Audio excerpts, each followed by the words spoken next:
I now call the May 23rd meeting of the Wallingford-Swarthmore School Board to order. In opening, as you're willing and able, please rise and join me in the Pledge of Allegiance. I pledge allegiance to the flag of the United States of America and to the republic for which it stands, one nation, under God, indivisible, with liberty and justice for all.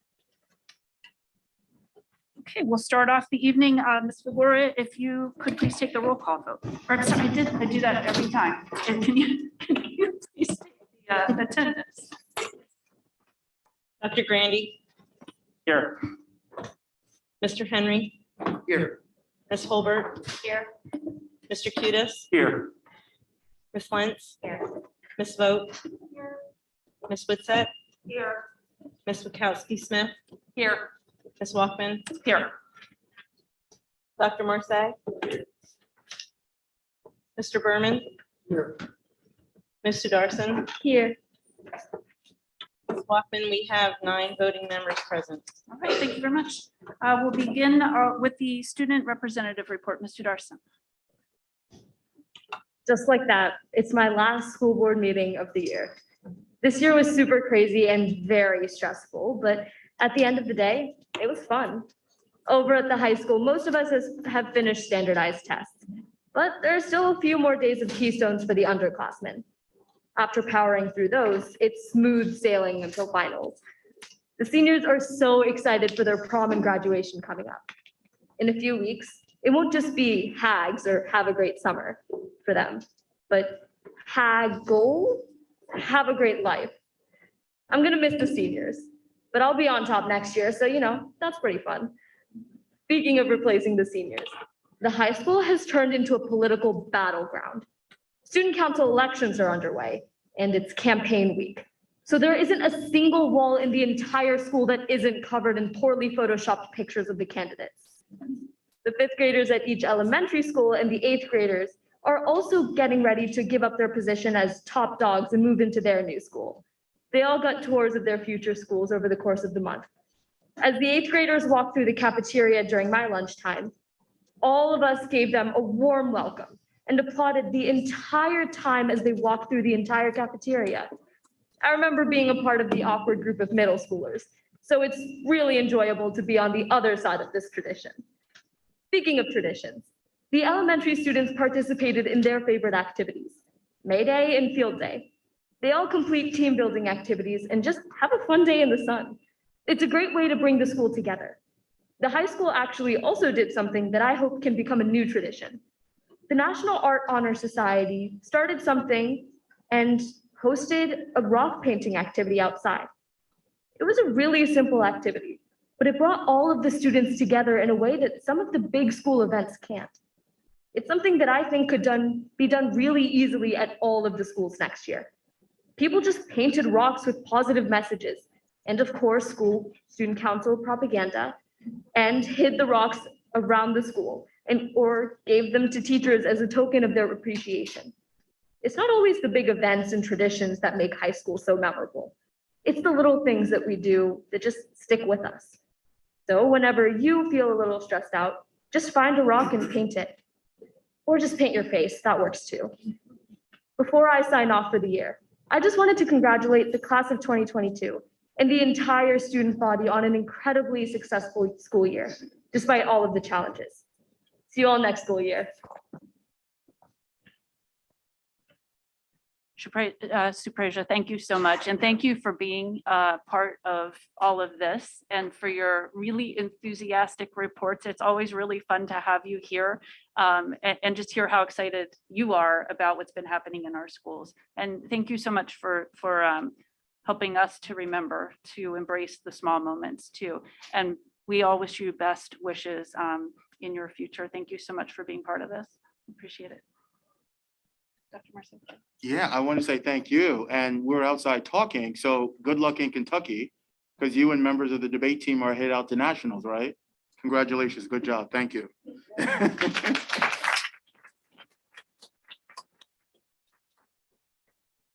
Dr. Marseille, would you like to continue with the superintendent? Yeah, I will. Thank you, Ms. Walkman. I'm going to have a short update. I know that we have a full agenda tonight. As you can see, we have Dr. Savage, who will be here with his Wallingford Elementary team to talk about the wonderful things that have taken place throughout the year. And congratulations to Dr. Savage, who just recently defended his dissertation all those years in school. It finally paid off, wherever he is. Yes, he's back there. I hear he's doing a postdoctoral study somewhere. Okay. Right.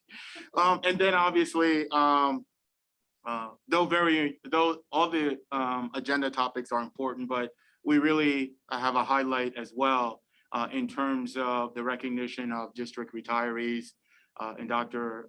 Ake Little will come and say a few words to all of our retirees and the years of service and love that they poured into their work on behalf of students.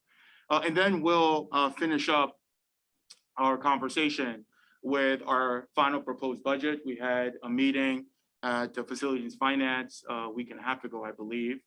And we want to share where we are with that final proposed budget and talk a little about the debt restructuring a little bit to get you better not to get you to better understand the process, because we shared this before, but at least a reminder in terms of where we are and what we are thinking about as a district, with the hopes that it's incorporated in the final budget.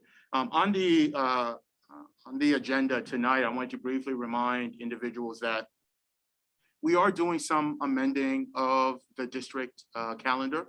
If you remember, we passed the calendar some time ago, and recently it came to our attention and we were looking at some professional development days that we are going to revise. And part of that speaks to moving, instead of spreading out the November conferences over a 3-day period, we are moving those to over 2 days. In addition to that, we also, instead of having conferences on November 23rd, we have shifted that. We're going to close school on the 23rd, and that's reflected in some of the changes that you see here. So we're going to go from 3 to 2. There will be no evening parent-teacher conferences scheduled there. And as a result, what we're going to do is, though it has no implications to students, we're going to move our June 21 to June 22 flex day for teachers so that they can make up for that November 23rd closure that we had earlier in the calendar. And I think that works really well for us.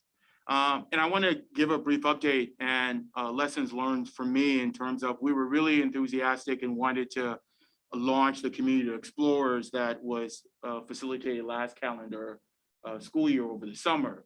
And unfortunately, I should have posted things a lot earlier, but our staffing shortages were unable for us to facilitate the program the manner in which we really wanted to. So we're looking at ways in which to think differently about that moving forward. Also want to remind individuals that this is the last series, I believe, Dr. McCullough, if I'm not mistaken, in our trauma invested practices for families that we have hosted.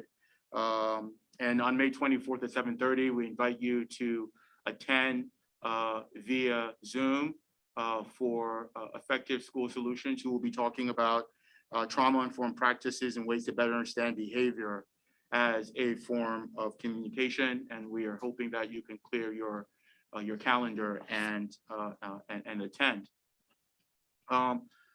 There is just way too many end of the year activities, events. And one of the challenges of putting anything on a list is you're reminded how many things you didn't put on the list in an attempt to do that. But there's so many end of the year activities here that we want to make sure that you are visiting our website and keeping abreast of the next 18 some odd days left. Someone correct me, I'm not sure. I mean, we have a little less than 18 days before we wrap it up and send everyone home for the summer. But nonetheless, the idea is just to remind you of those particular activities and make sure that you're checking your calendar and hoping you can participate with us and our students and our families as well.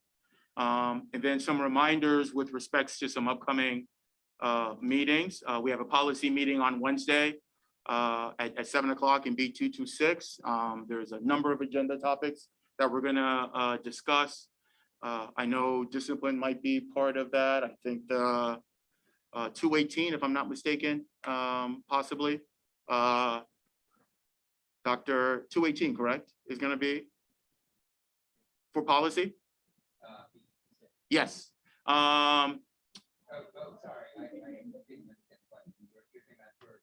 Yes, yes. Is that 218? 218? And I think we're gonna have time to have no, there is no 226 policy. Sorry about that, Doc, I confused you, my apologies. So it is 218, but I think we're gonna have some time because we have a really rich agenda. I think we're gonna revisit and have conversation about really use of cell phones and providing some guidelines, not just around the practical use, but the social emotional aspect of that as well. So we encourage you to please join us. Our facilities finance meeting. I think that, is that the right day? That already happened. So no. Memorial Day coming up, so we'll not have school. Educational fairs, June 14th. Some of you who've been attending our Ed Affairs meeting, it was originally scheduled the first week of June. We had to move that back because we are going to we need a little bit more time to get our curriculum audit. So as you remember, CMSI has been finalizing our curriculum audit. They won't have it back in time for us to actually really review it by June 1st. So we had to push that date back. And then we're going to talk a little bit about our strategic plan. Now that we are finalizing these two audits, we have a communication audit that will come in July. We got to start thinking about which organization is going to come and help the district facilitate community conversation around the development of a 5-10 year strategic plan. And then the other facility and finance meeting.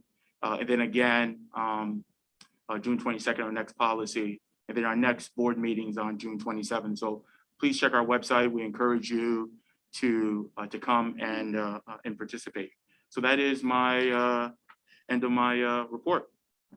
Thank you. Just a few things happening, right? Yes, just a little bit. All right, that moves us into focus topics, and we'll begin with Dr. Savage and Wes. Would you, any opening remarks you want to make? No, just happy to see you, Doc. Ah. And the team. There you go. Yes. Awesome. Good evening, everyone. My name is Dr. Gabriel Savage, and I'm the proud principal of Wallingford Elementary School. We're a family school, and at West, we create a peaceful learning environment where all are safe, respectful, and responsible. I'm sitting here and I'm looking over to Dr. Jones over there, who at one point I taught piano lessons.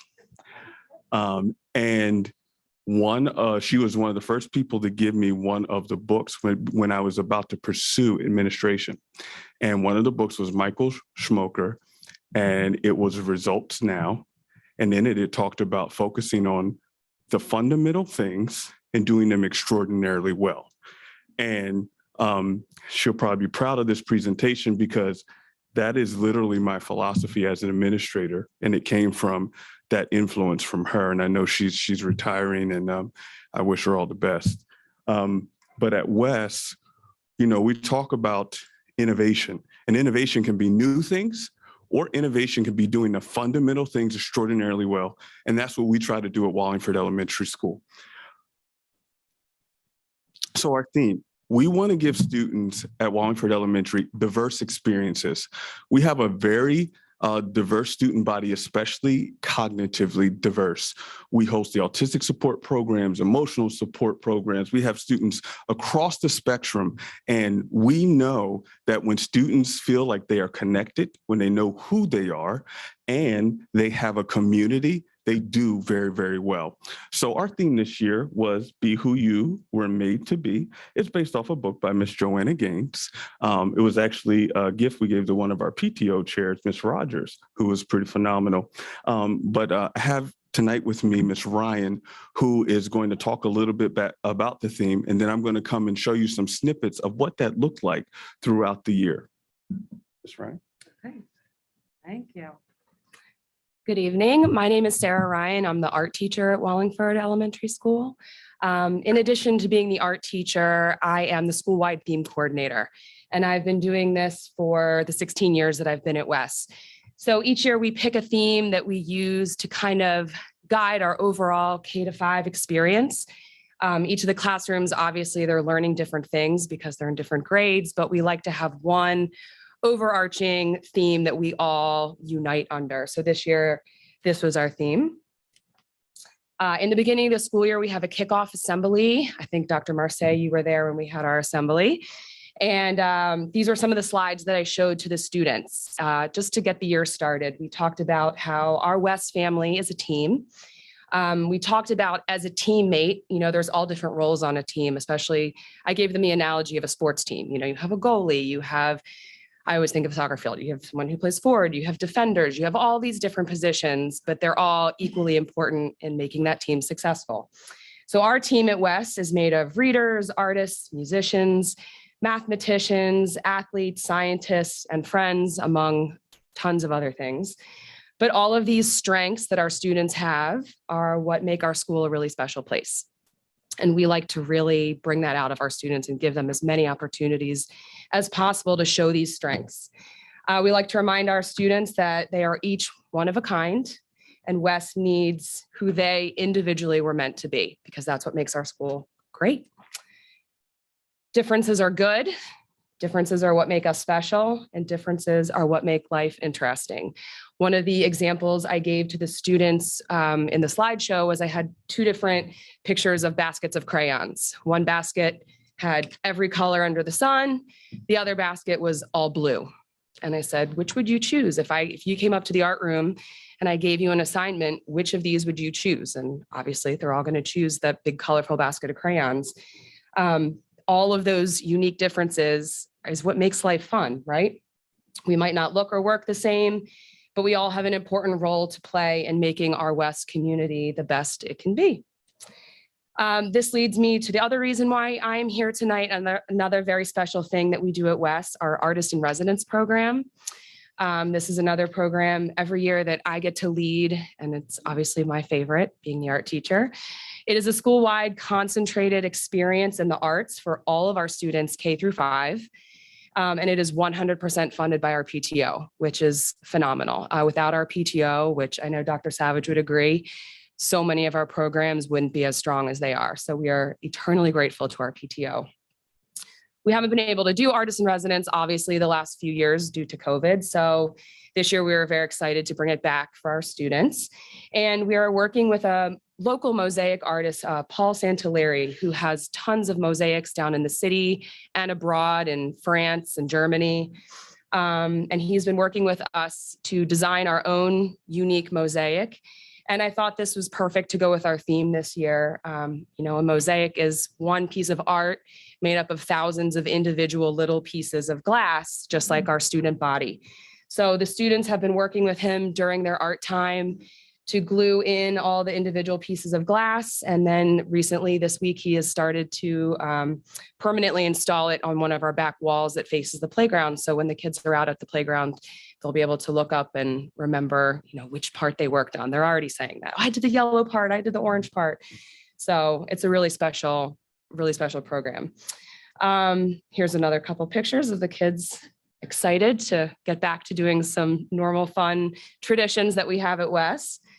And then, like I said, this is a tradition that we've had since I've been at WES. These are some examples of past projects. When you walk through our building, you'll notice the walls are covered with murals and mosaics and all different reminders of, you know, how colorful and wonderful our school is. So thanks for having me tonight to talk about that. I'm going to get back to Dr. Savage. Thank you.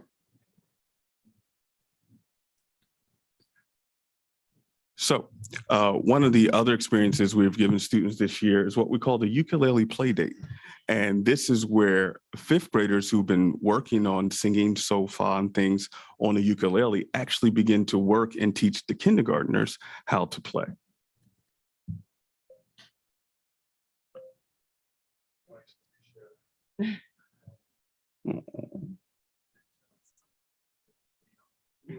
There's a couple. So I'll talk you through while you get that ready. So Miss Haley, one of our outstanding music educators, has been teaching ukulele. She's actually taught it at some of the PMEA conferences for music teachers across the state. But she uses it in the class to help the fifth graders learn how to sing their solfeggio. But now she's also using it as a social connection with the younger students in the school so that they can also learn, but also experience that interaction of working with someone else. I'm Taylor. Okay. All right. Hi, everybody.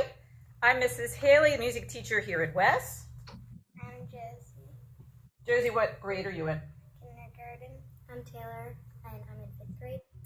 And we're here to talk to you just for a few seconds about the ukulele play date that we had here at Wes. So I just want to give the quick introduction to the ukulele. It is a wonderful instrument for elementary ages. It's a perfect size. We can practice doing a steady beat when we sing. We can read rhythms. It's a nice gentle sound. And it also leads to doing things together in like a social situation. For example, this year we started a tradition called the ukulele play date. So Taylor, what was the ukulele play date? Well, the 5th graders have been practicing for like months, just getting ready for like learning or teaching them how to play the ukulele. So basically, once you get your buddies, so my buddy was Josie, and so basically we would take them out in the hallway, or we would sit in here and we would teach them like how to play songs, and we would sing songs together and show them how to play these notes that we've been practicing for a while. So at one point you handed them the ukulele. Do you remember how to hold it, Josie? Let's see. Look at you do. So she taught her how to play like a C chord, and then you said, did you like learning how to play the ukulele? Yeah. All right. Do you have anything you want to say to the next year's group that does it? Because we're going to continue this as a tradition. What do you think? Yeah, nothing to be afraid of. Yeah. Did you like it, Josie? Uh-huh. Taylor, did you like working with somebody outside your grade? It was like fun bringing all the stuff you learned in school and like in our music time and just showing them. Great. All right. We're going to say thank you. Bye. Thanks for listening to us. And if we're talking to people for next year, good luck with it next year. I think one of the coolest things Taylor said there, I enjoyed sharing the things that I've learned, right? So she's learning a skill and then she's applying it in context to help someone else. That's high level. And that kindergartner is my daughter. And she loved it, so. Oh, all good. So the next video, and we'll keep going, it's okay, AJ. But the next video, during our PBIS, I can talk to it from here. During our PBIS assembly, what we did this year, and we had a couple, is we worked with our autistic support program, our speech pathologist, Miss Deanna King, and our 3 to 5 autistic support teacher, Miss Sarah Bradshaw, and they actually showed the kids in the school what a talker is. So this is a device that looks like this, that some of our nonverbal students use to communicate with the people in the school. So what they did is they took a book, it was actually We're All Wonders, and they began to read it to the kids and kind of explain, this is how it feels sometimes to kind of feel like an outsider. Some of the words are, sometimes they stare at me, they point or laugh, they even say mean things behind my back, but I can hear them. That's kind of the conflict in the story. And at the end, the resolution is, from far away, the earth looks so small, I can't see any people, but I know they're there. Billions of people of all different colors, people who walk and talk differently, people who look different like me. The earth is big enough for all kinds of people. So we wanted to give the students an experience, a practical experience of students they see in their class, of students they see through the hallways, of how they communicate so that they're not afraid of it, so that it becomes just a part of who we are and a part of how we operate. And that's one of the other diverse experiences that we gave. Another diverse experience for all of our students who have occupational therapy. So they do what we call the Muffin Project. They do everything from organizing, dropping off the muffins, counting the money, all those different things. And these are students of all different cognitive abilities. They just happen to all share a common exceptionality in that they get occupational therapy. So you see many of the students who are working through that. And of course, the teachers absolutely love when they see them coming. Also, we typically do a Veterans Day assembly. It's been a staple at West for a very long time. This year, we weren't able to do it as we traditionally do, but we did take what we do as far as collecting candy after Halloween and donating it to soldiers. And we just decided to have a surprise for them when they came to pick up the candy. So we had all of our third graders go out and sing a song that they would typically do for the soldier who came to pick up the candy.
Awesome. So can you imagine the experience of a third grader who is realizing that there's something beyond themselves? Typically, in a normal year, they would have their family members come and we would acknowledge their family member. And the people in our community would get to see them and see how important they were. And they would get to value the same thing that that student values of that family member who served. So those are the diverse experiences that we offer our students. We also have reading buddies. We know fundamentally students need to read and they need to be read to and they need to read to others. And that's what we do across grade levels, taking a fundamental thing and trying to do it well. And these are just some examples. We have a fifth grader who decided to be creative. We have a scientist in the middle. He absolutely loves science. He's actually reading 2 science books at the same time because one is simply not good enough. And then over the end, at the end here, is a student during the ropes course. Our fifth graders were able to go to the ropes course. They do team building in the beginning of the year. And these are some of the other experiences that our students have, everything from jump rope to heart to a very wet field day that we had this year, but it was better than the week after where there was hail. So we'll take it. And I also wanted to take a moment to echo what Ms. Ryan said about how we work with our PTO at Wallingford Elementary School. This is something that they put together where they came up with 100 reasons why we love West teachers and staff. Students wrote little hearts and they put them all over, and it went a little bit more than 100. It went over 300. They had actually 300 reasons why they love the staff. And you can see the staff looking there. We have such a remarkable relationship with our PTO. They are a part. We are one. We're collaborative. We work together to support our students. And I think it's one of the things that makes West such a special place. And this is just an interesting picture I wanted to end with. There's a stool. It's in Miss Conahan's room. And the students just noticed that when they looked at the sun going through the stool, it made a smiley face on the carpet. And, as I reflect, coming off the time that we've been dealing with, and you look back, I just encourage all of us to take a moment and look for that reflection, that smiley face that could be there waiting for us. We've gone through a lot of difficult and challenging times, but I think there are some good moments for us to acknowledge and to see. So I just want to thank you for allowing us to come and share the way we look at innovation at Wallingford Elementary. It was a pleasure to be here this evening.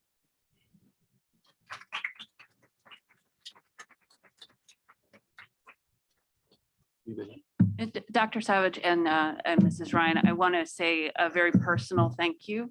As you know, this will be one of only 2 years in the past 13. This is the end of our elementary career here at WSSD. And so you're not supposed to make us cry when we go through this, but thank you so much for everything. We really appreciate it. Our pleasure. Yeah, I want to, if I can, thank both of you for your leadership.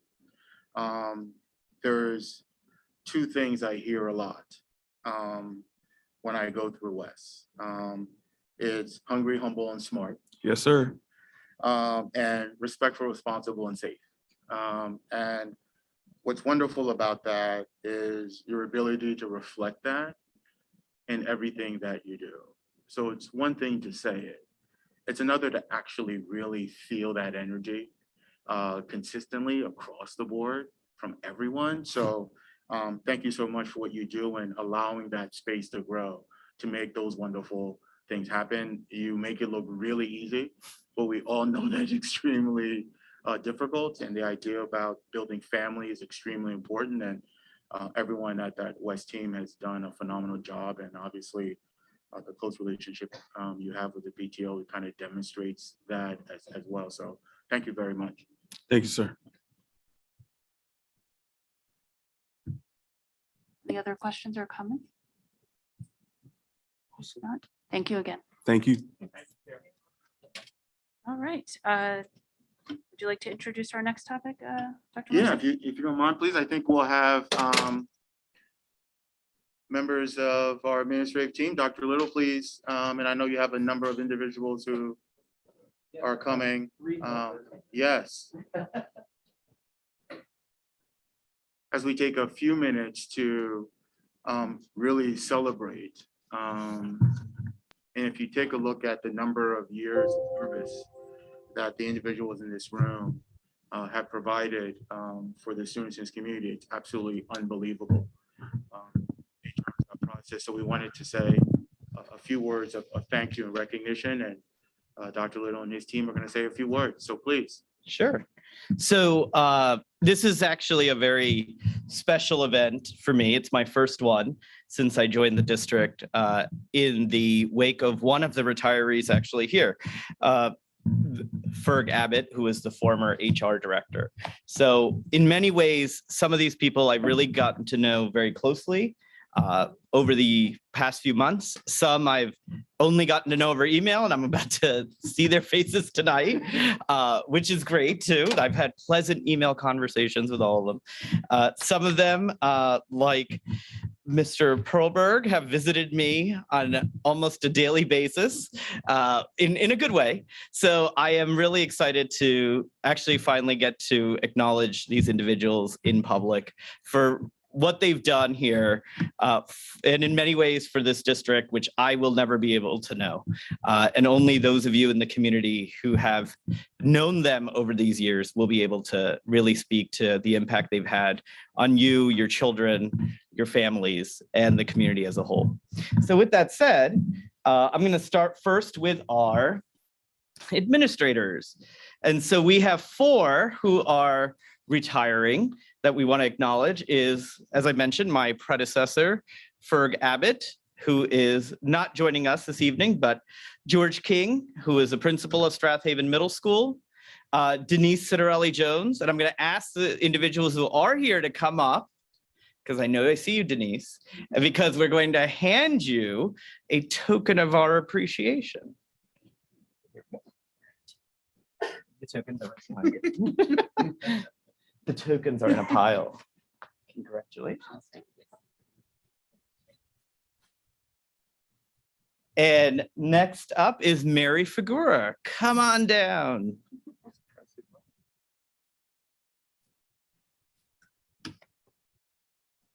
Together, these four individuals have provided this district with 67 years of leadership. So we should give a round of applause.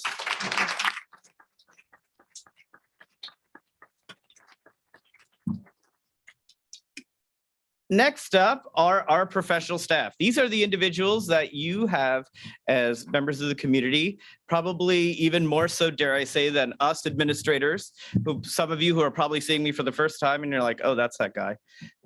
But these are the individuals that you see. These are the ones who are front and forward in the classroom. They're the ones who educate your children. They're the ones that you probably see at events. And some of them, in fact, many of them are the ones who created and held the event to begin with.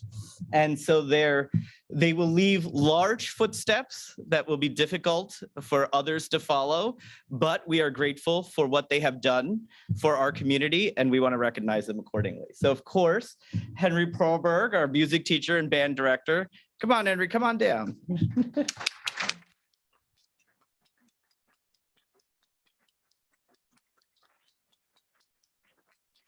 Mr. Perlberg has given this district 39 years of music and band.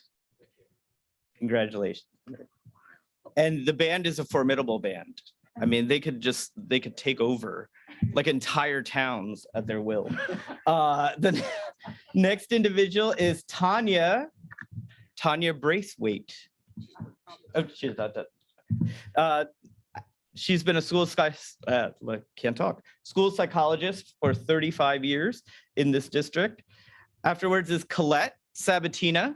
Colette, come on down. Colette, forgive me, I found a photo of you from when you first, I know. So some of you may realize that some of your photos, I had to dig really deep into the archive to find them. So this will be, for some of you, a walk down memory lane.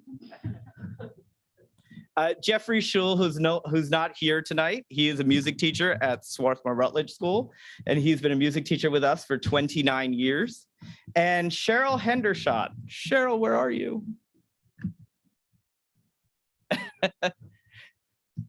Cheryl, you can come on down. I see her waving. She is here? All right, well, if She's a little shy. If she's shy, that's perfectly fine. But Cheryl, we should give a round of applause to Cheryl for her 25 years of service. And together, these five individuals have given us 158 years of collective wisdom. But we're not done. There are more professional staff. And five other individuals who are also retiring at the end of this school year. Maria Klump. Maria, are you with us? Come on down. She's been a school psychologist for us for 24 years.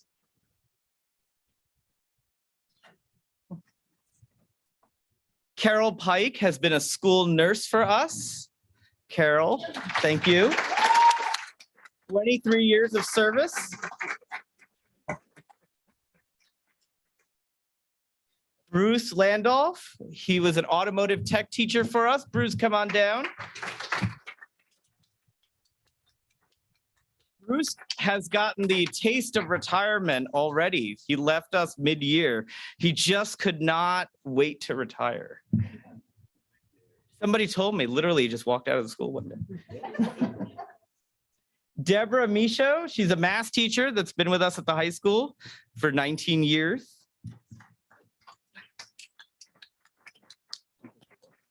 And Christina Kimball Kelly, a French teacher, and she's been, there she is. She has been at the high school for 17 years. Take your time, you've earned it.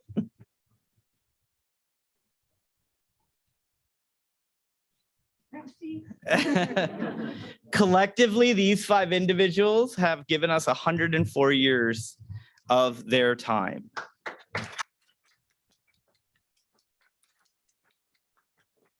The next one up is paraprofessionals. Oh, wait, there we go. All right. These 5 individuals, the word paraprofessional does not do justice to what they do here. Because quite frankly, and I'll say this as an administrator here, I'm sure the other administrators will tell you and the teachers that really, if it wasn't for our paraprofessionals, we would just be really at a loss for the work that we do.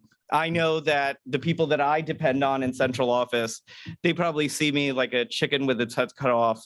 And if they weren't around, I probably would be a chicken with my head cut off, because half the time I have no idea where I'm going or what I'm doing. So with that said, Jacqueline DeWitt, she's been an instructional support for us for 32 years. Congratulations, Jackie. Sure. I just have to add, it's 32 years, but it's actually 44 for the 12 years that she volunteered at the school. So 44 years, Jacqueline. And that really speaks volumes that she volunteered and then still came. So next up is Janice Garrity.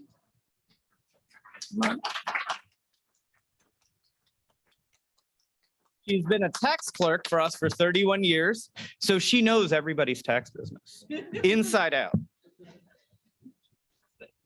Congratulations. Thank you. Sante Georges has been a plumber for us for 18 years. Sante actually retired earlier this year, earlier this spring, I believe in March. Might not be here. Anna Fiala, she's been a payroll clerk for us for the past 15 years. Kind of like Janice, Anna knows our business inside out. And then Deborah Sweeney has been an administrative assistant for us for the past 7 years. Come on up.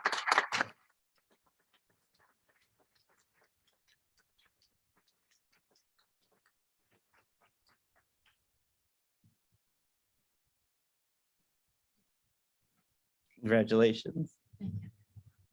Together, these 5 individuals have given 103 years to support our community and our schools. And then last, but definitely not least, are the transportation staff. These are the individuals who are probably the first people that your children see in the morning and the last when they get off the bus. So they know really how your kids really feel when they come to school and really how they really feel when they come back home. So Michael Mayer is a bus driver that's been with us for 14 years. I don't think Michael is with us. Ben Facciolo has been a bus driver for us for 11 years. Ben, come on down.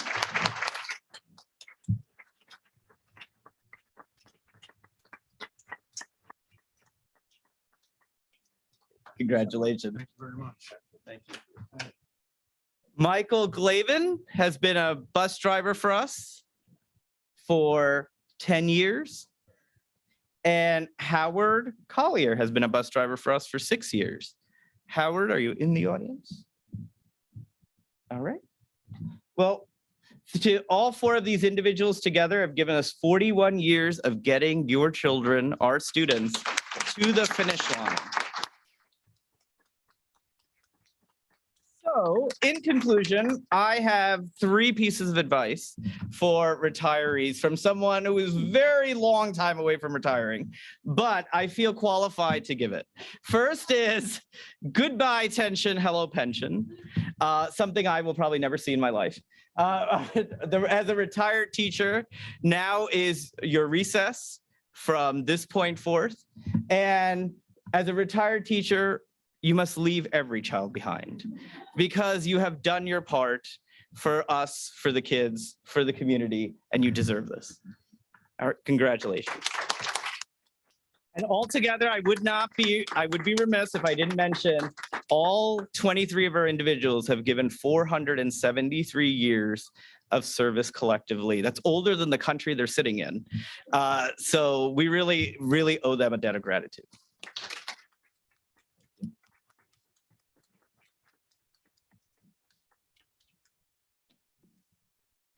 Team, you're dismissed. I'll just ask everyone who was honored, a different photo in the hallway.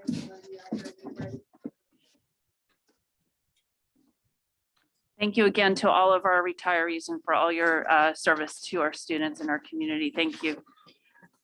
Dr. Marseille, would you like to now introduce the final proposed budget? Sure. I too want to echo my thank you. 473 years of collective service. And these individuals, regardless of their profession, have touched the lives of so many students and have made such a difference and leave a legacy. So a small token of our appreciation. Thank you very much.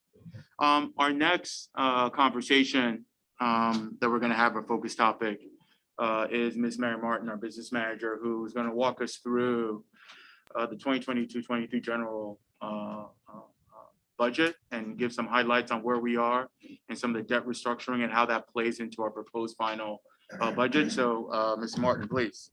Okay, great. So again, my name is Mary Martin. I started as a business manager with the district at the end of September. Now, I used to be in the district several years ago, so I left, came back as the business manager. So it's been a very busy time for me, trying to get up to speed.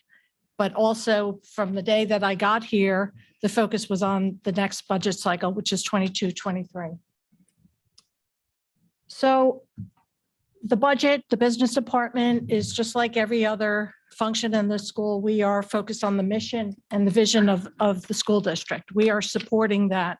We are not, we don't exist in a vacuum.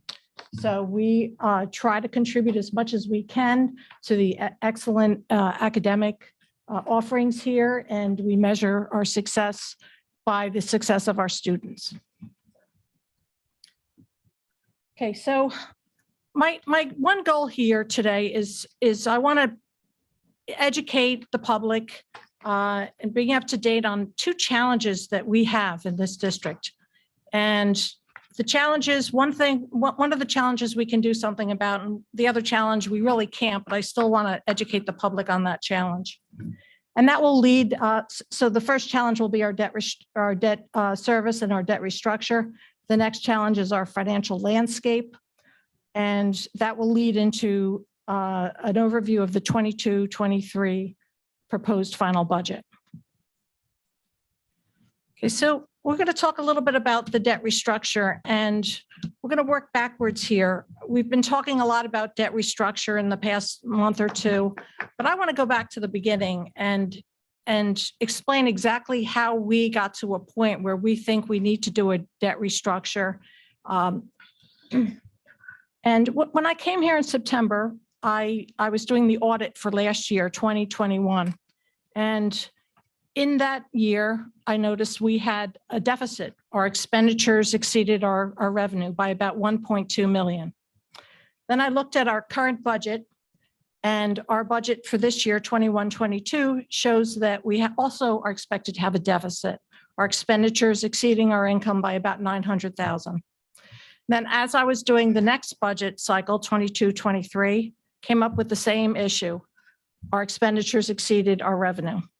So it's okay in a year or two that your expenditures exceed your revenues. It just can't go on year after year. And to me and to Dr. Marseille, this is what looks like was going to happen.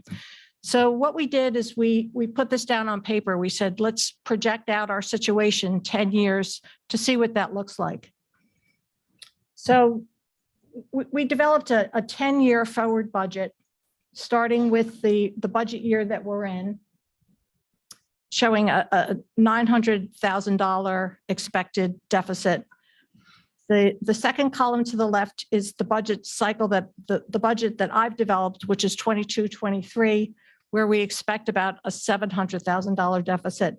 And then as we move along, you can see the red on this row. These are all projected to be deficits.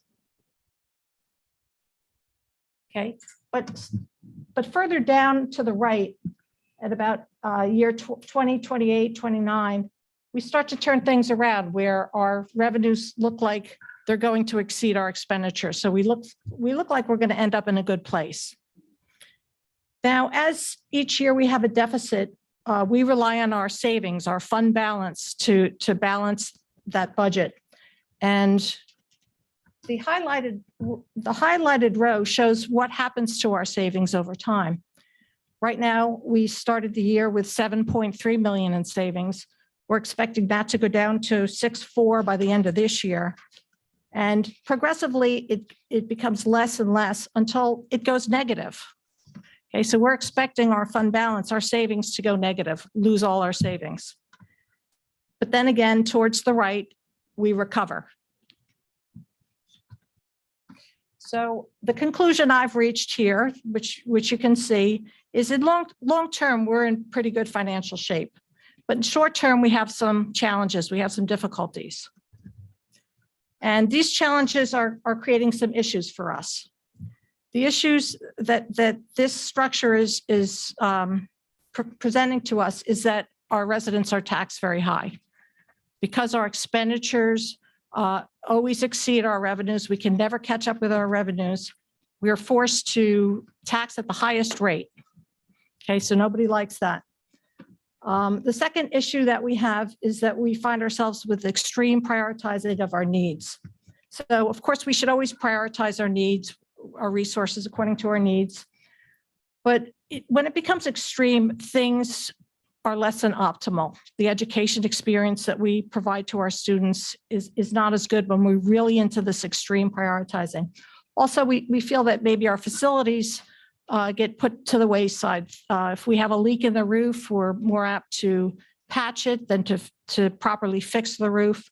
So we believe that this is creating an issue for us as a district, this need to really prioritize because our budget is so strained. Okay, the third issue that we don't have now, but we expect to have in the future if our fund balance goes low or negative, is that we're likely to lose our very favorable credit rating. Right now, we have a AA credit rating, which is very good. It's the top 15% of all Pennsylvania districts.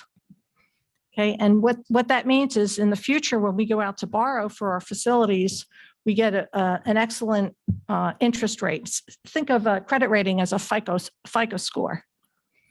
Okay, so the better it is, the better your lending terms are for the future. And we do want to protect that because eventually we do want to put a lot more money into our facilities. So what's causing the budget strain?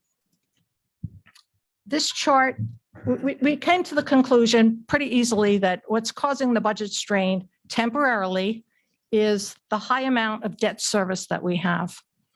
Okay, so our debt service is about 7.4 million per year. It's 7% of our budget. It's going to go down a little bit to 6.5% of our budget. And then about 5 years from now, it looks like a cliff there. We drop off the cliff. It goes down severely, and eventually it winds down to zero. So if you're a taxpayer or a student to the right here, that's a good situation. We're able to allocate more resources to you. We're able to keep the tax rates better. But what about to the left? The taxpayers, the students to the left, we're really not able to give them all that we would like to give them and keep the tax rates under control. So we considered this and we thought, why can't we try to smooth this out? Smooth it out so that we're not so strained now. And in a few years from now, when we expect our debt service to go down, we can afford to smooth it out straight. So I contacted Ken Phillips, who I have here. He's going to speak in just a minute. He has been working on our financing over the past 15 or 20 years. And I called him, I gave him some parameters of really what we thought we could afford each year and asked him if he could come up with a situation where we effectively smooth this line out and ease the strain of our budget. Okay, so I'm going to have Ken come up and explain to you the restructuring transaction. For those of you who have already seen the transaction at the committee meetings, he's going to update you on some of the terms, the interest rates, prepayments, just we have a pretty clear understanding of how things look right now. for those of you who haven't seen the specifics of the transactions, he'll go through that with you. Yeah. Good evening. Mary has a wonderful review. We've had the pleasure of representing the district for at least 2 decades. And so you heard us come before you in April. We've been working with the administration pretty much weekly, since that point in time, gearing up to tonight's potential action and recommendation to you, which would be to adopt the legal documents that your attorneys have prepared. And we have received a proposal from a bank. We looked at several, and we have a proposal this evening that is in those documents that would approve that, which would give you the ability to do a restructuring very similar to this page. I'm going to go back a page a second, if you don't mind. So I know some of you may be saying, oh, okay, well, why is the debt this high early on? Okay. Whenever we did refundings here, okay, and pretty much anywhere else, this was the number that was in the budget for quite some time from the projects that were done. Under Act 1, okay, almost every district tries to retain some level of debt service, okay, because once that debt service goes away, and I know it's nice to think that debt service will go away someday, maybe for a home that we own, but for a school, no. You're always going to have capital projects. You're always going to have to upkeep the facilities to some degree. It may not need to be at this level, but somewhere between here and here, there's a number. Okay, there's a magic number of what we hope would be able to have as an ongoing annual debt service to sustain the facilities. And that's really what we're talking about tonight. Is there a way to take some of this here, reduce it, which we're going to look at on the next page and what we looked at back in April, and create a number in here, but also give you potential avenue for future debt. And if we recall back in April, when we looked at it, we did a hypothetical, okay, getting an extra $20 million down the road. How would that fit in to this whole situation? So now we'll go to this page. So when we were here back in April, we just made some assumptions, okay? We talked about interest rates. We talked about what the Fed was doing. We talked about all that good stuff.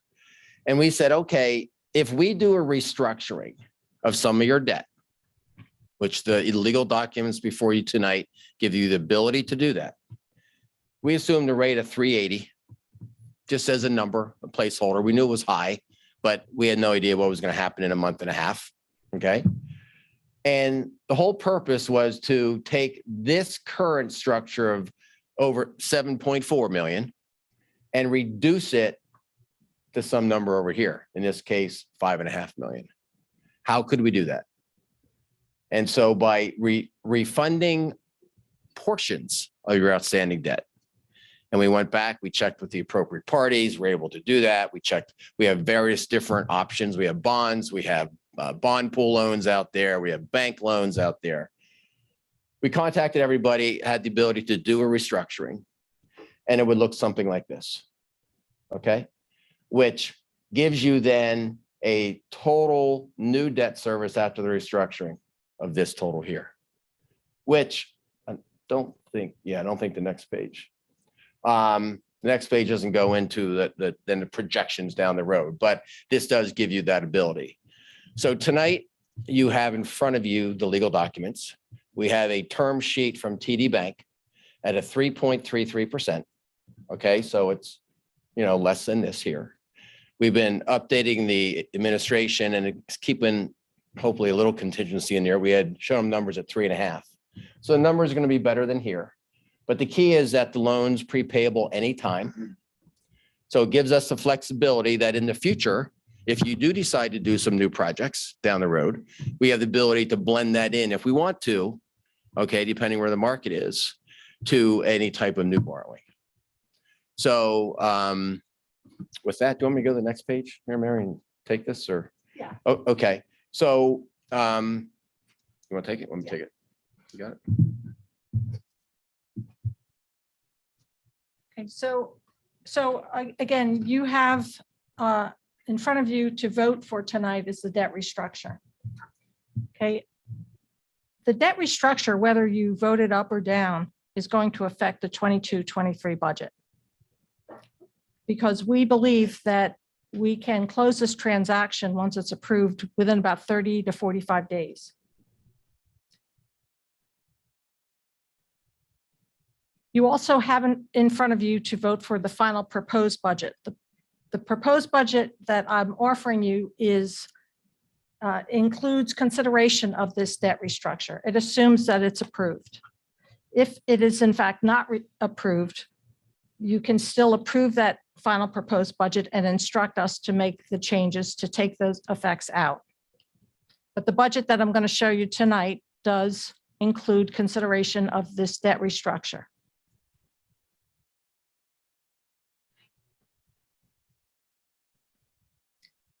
Okay, so the debt service is a challenge that we had, and that challenge we feel like we have a solution for.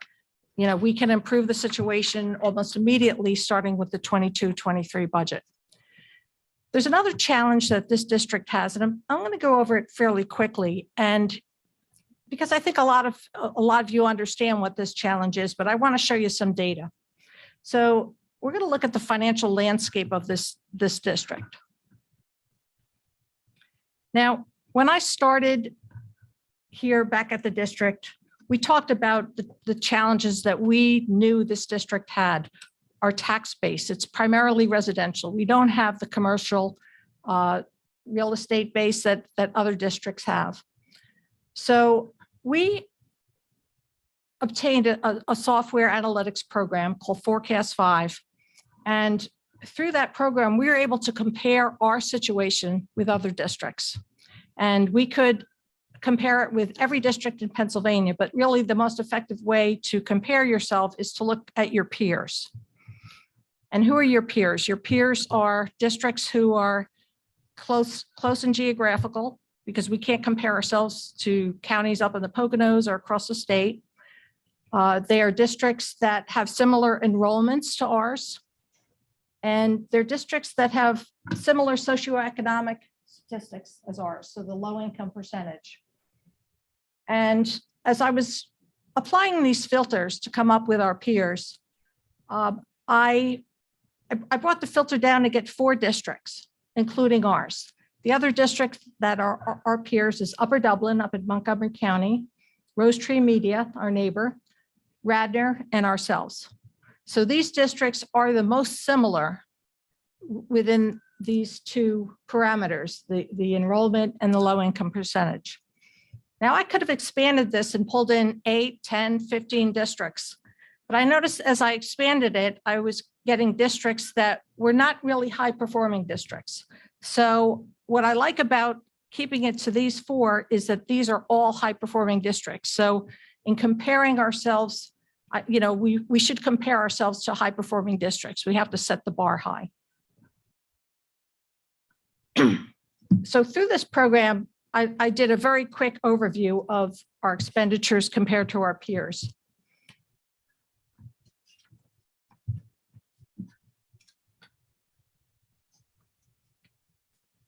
So this is the actual budget number in this year, which was 2020.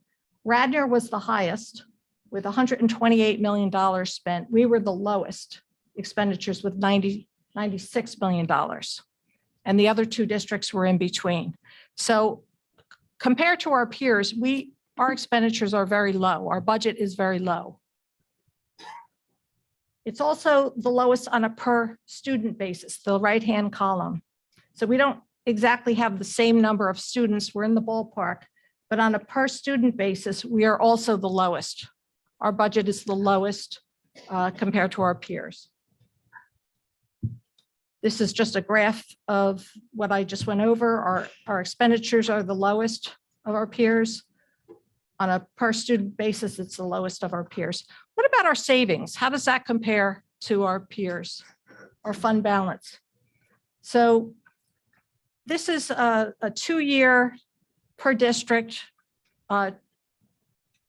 measure of savings, fund balance for each of our peers. Radnor on the left with a lot of money, Upper Dublin and Rose Tree Media in the middle, and we're to the right. So our savings, our fund balance is the least of our peers. So if I didn't know anything about these districts, about Wallingford, I would say, okay, we have the least resources. We must be taxed the least, right? Our tax rates must be lower because we have less resources. Let's look at tax rates. We're the highest. Okay, so our tax rates are much higher than our peer districts that have more resources than us. And why is that? Well, these other districts have a higher commercial real estate base. Radnor has a lot of office parks, same with Upper Dublin. Rose Tree Media has media. We have very little commercial real estate. Commercial real estate is very good to have in your district because it's valuable, tends to be very valuable, very high tax assessment, and they send no children to our schools. So it's a good combination for a budget. Okay. So again, we have the highest tax rates, but we have on the right here, the lowest tax assessed real estate per student. And this is a challenge that we have in this district. This is a challenge we really can't change, but we just have to understand it. And I think a lot of us know this, but here's the data. So the conclusions I've drawn from this data is, number one, our residents do bear a very high tax burden.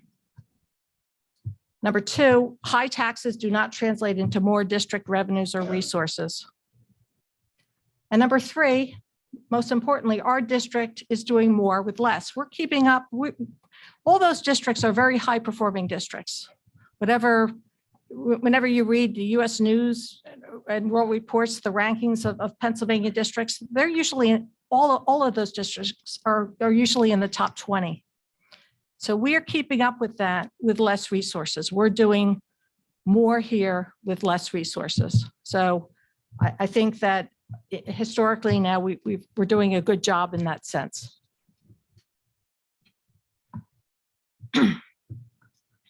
Okay, so let's talk about our 22-23 final proposed budget. And like I said, we have a contingency. We may adopt the debt restructure, we may not. So I had to run the budget both ways, see how that would look both ways. We're going to start with a definition. And each year we go over this definition, but since we only talk about it in public once a year, but basically I want to just go over it. It's called the Act 1 Index. And generally, the law allows us to raise taxes according to this index, which is a measure of wage inflation. And in the past few years, this number has been very low. Last year it was 2.6. Before that, it was 1 point something. This year it's high because wage inflation is high. So our index, or the amount that we can raise taxes, is 3.4%. And because we have this deficit, the structural deficit, naturally, this is what we have to do. We have to raise taxes 3.4% without any other changes. So I'm presenting the budget for illustration purposes only, without the debt restructure and with the debt restructure. So you can see what the immediate effect of this will be. So without the debt restructure, we're in that deficit position. I have to assume that we're going to raise taxes as much as we legally can, 3.4%. And even when we do that, we're still projected to have a deficit of $709,000. Okay, we can't raise it anymore. We've maxed out on how much we can raise taxes. Also, in next year, we do expect to have some ESSER money. This is the COVID funds from the federal government. They gave us a few years to spend it.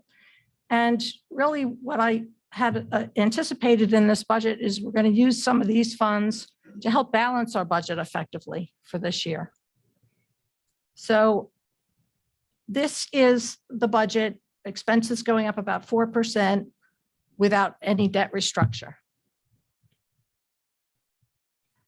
Now, let's say we incorporate the debt restructure, which is the budget that's before the board tonight.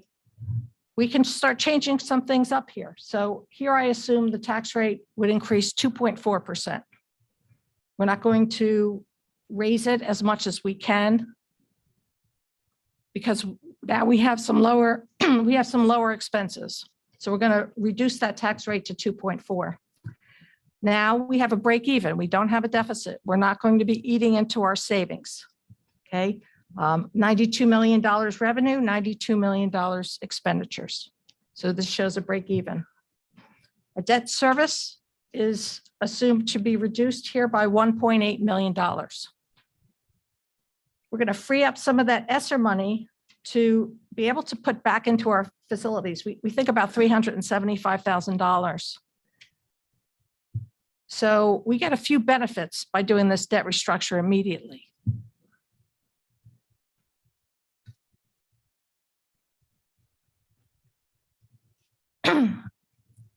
A few statistics on the budget that's before the board. I'm comparing the revenue sources for 22-23 to the current year that we're in, 21-22. Our revenue sources are very similar. The difference is in 22-23, we do have that ESSER money coming in. It's still a very small sliver on that left-hand chart. It's about $1.3 million. But that's the major difference. Our local revenues have gone down to 78% instead of 80%. So that's kind of the other end of it, lowering taxes, again, 2.4% rate increase.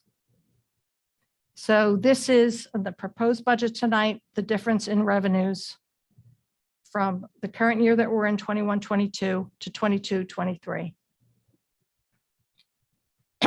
On the expenditure side, we're very close in every category. These are what we call our major objects, are that blue portion of the diagram that's taking up the most room. That's our personnel costs, our employee salaries. The orange right next to it is our employee benefits. So between salaries and benefits, that is most of our expenses. What has changed between 22-23 is our other objects, that kind of rust color sliver there at the top. In 21-22, it's 10%. In 22-23, because our debt service has gone down, it's 8%.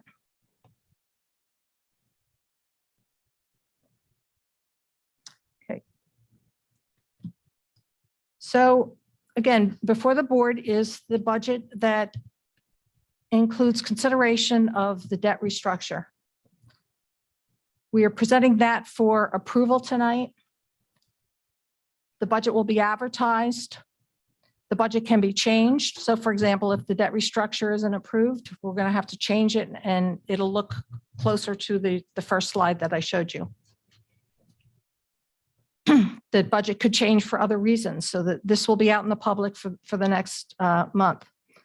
At June 27th legislative meeting, the board will adopt the final budget. And then tax bills go out July 1st.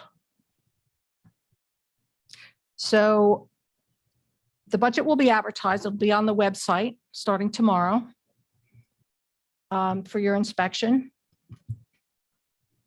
And that's pretty much the presentation for the budget. Have any questions? Right. Mary, thank you so much for walking us through this. And I'll open it up here to questions in just a minute. I'm sure that we'll have several from the board members, and there will of course be a time for public questions and comments at all. Also, first I want to simply thank you, and Dr. Mercier, thank you for what is by far the most comprehensive and deep budget presentation and the work that went into it up until now and the entire time that I've been on the board. So I thank you very much for that.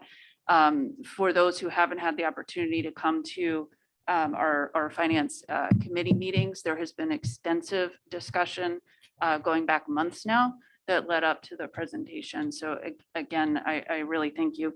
If you wouldn't mind, I wondered if you could flip back to slide 8 for just a moment. That one is, it's right after the cliff slide.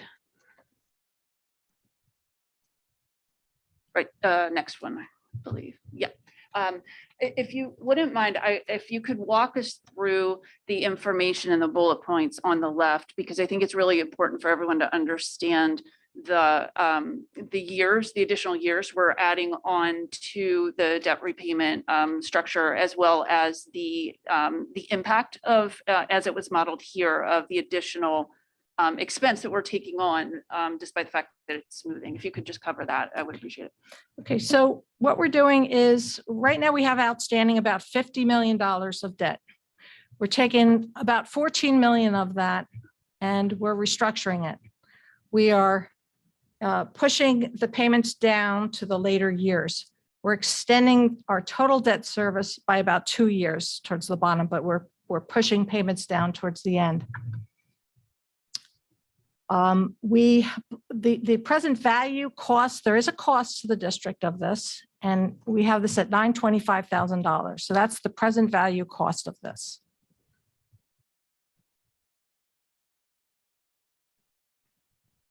That's good. So extends the debt repayment period for about 2 years. Yes, that's 2 years, and it does push significantly down some of the payments to the later years.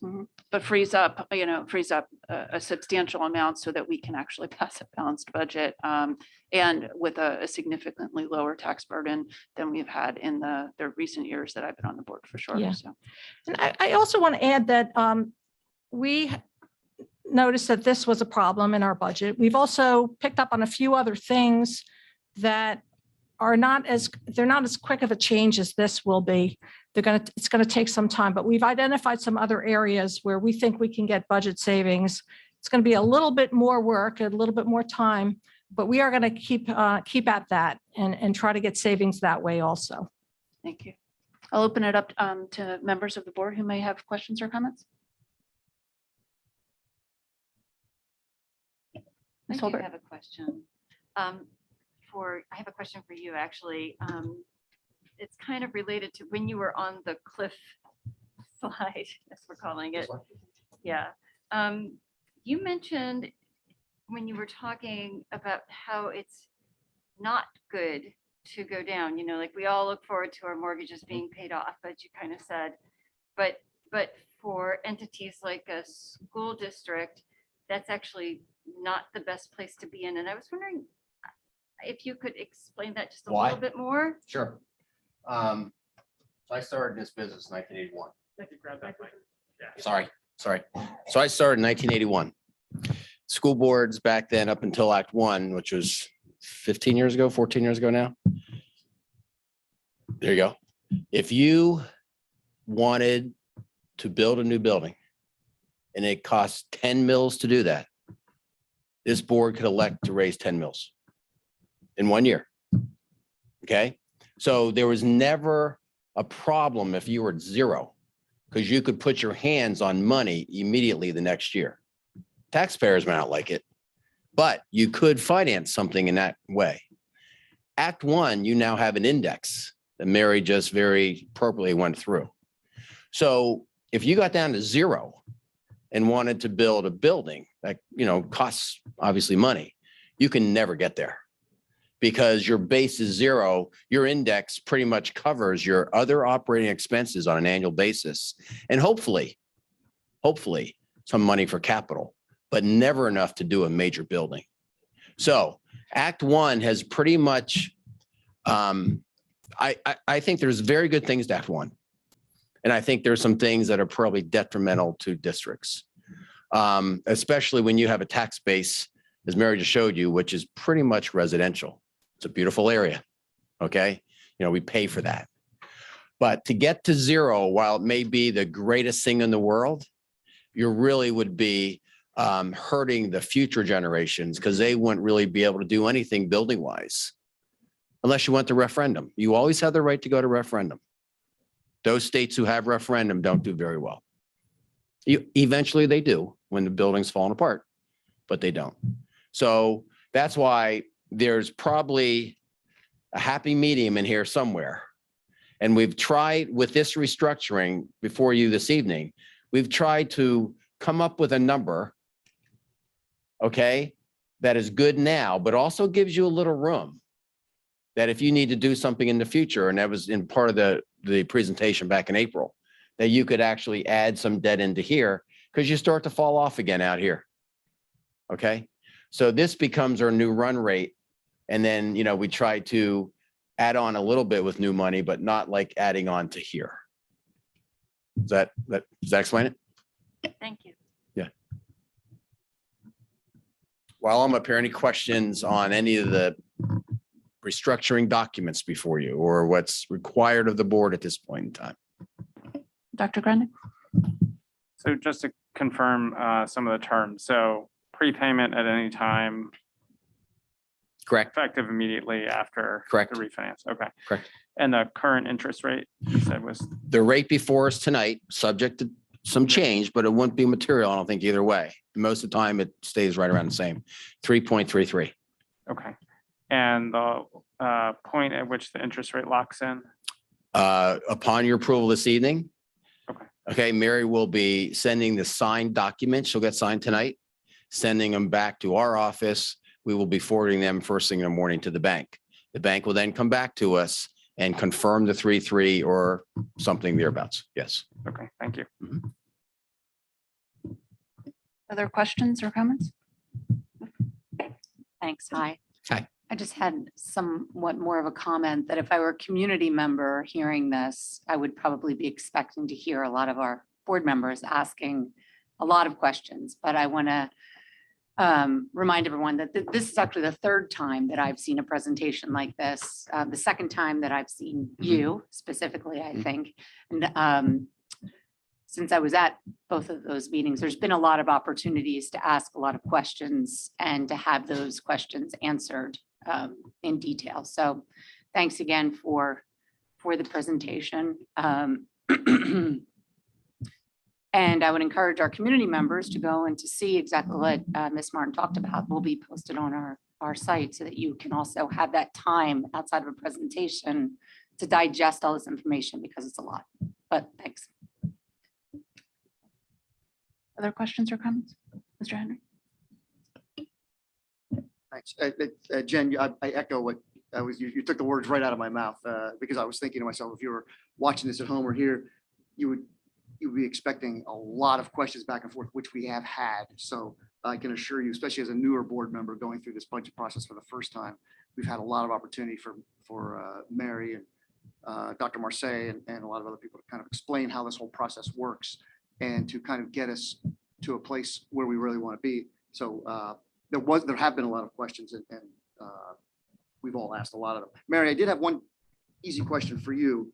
We talked that in one of our, in all of our budget meetings that we've had over the last few months, we keep talking about fund balance, fund balance, fund balance. That was a term I was unfamiliar with. It's our savings account, yes? Yes, it's our savings account. It's over time, over the past 100 years, this is what we've been able, our net surplus that we've been able to have on hand. So my question about the fund balance was, and this is what I was learning as part of this process, is there's a good, I think it's a percentage that you should have, kind of try to have in there. And actually Dave Grandy was really helpful in a lot of the questions he asked about fund balance that I was listening to help me learn. You should have a certain amount in there. Can you just talk us through a little bit, because I know you've done a lot of work on this, is what is that good percentage or good number and that this restructuring that we've gone through and you've proposed allows us to be in that sweet spot? Okay, so of course, as administrators, we'd like to have as much as possible in savings, but we're limited. The state PDE limits us to 8% of our expected expenditures, 8%. And that's our unassigned fund balance. That's our fund balance that we don't have a specific reason for holding on. So you recall that I showed you that Radnor. Okay, so our fund balance to the right here is about 8%. Maybe it was, it was about 8% there. Radnor's, how could Radnor have that high of a fund balance? Well, the yellow portion and the blue portion of these charts are the portion of fund balance that are designated for specific future reasons. So our 8% is that red portion. We're limited to 8% in that red portion, but we can have significantly more if we have a justification for needing that in the future.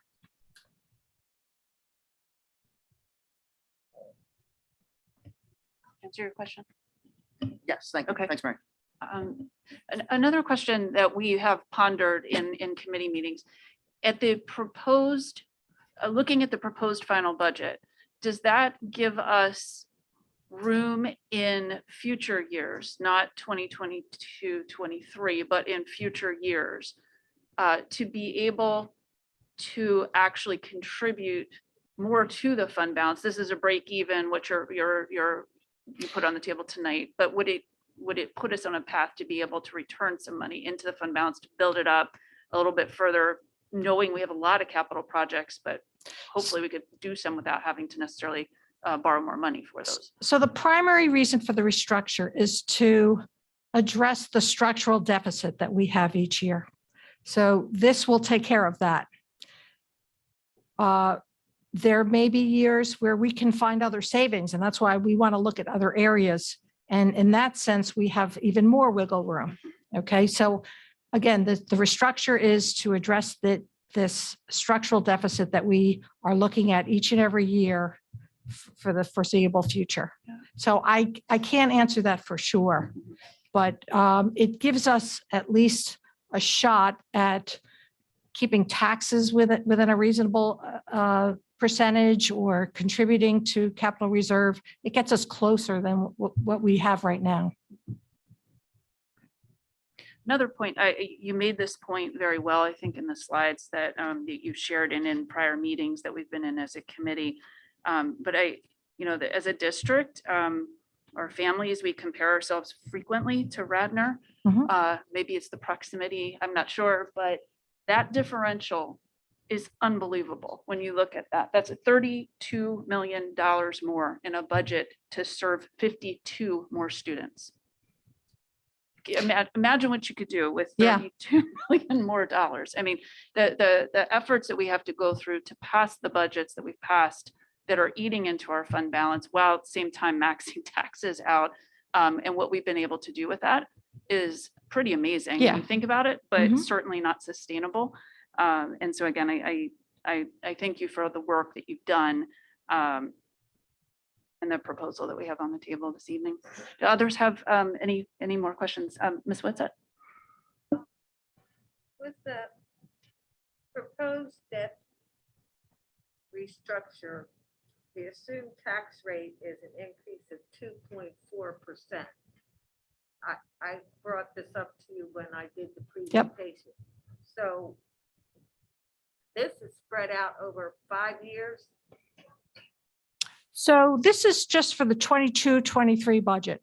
So when you go to the next year's budget, then that means that the tax rate will go up to the high part, like the Act 1 index.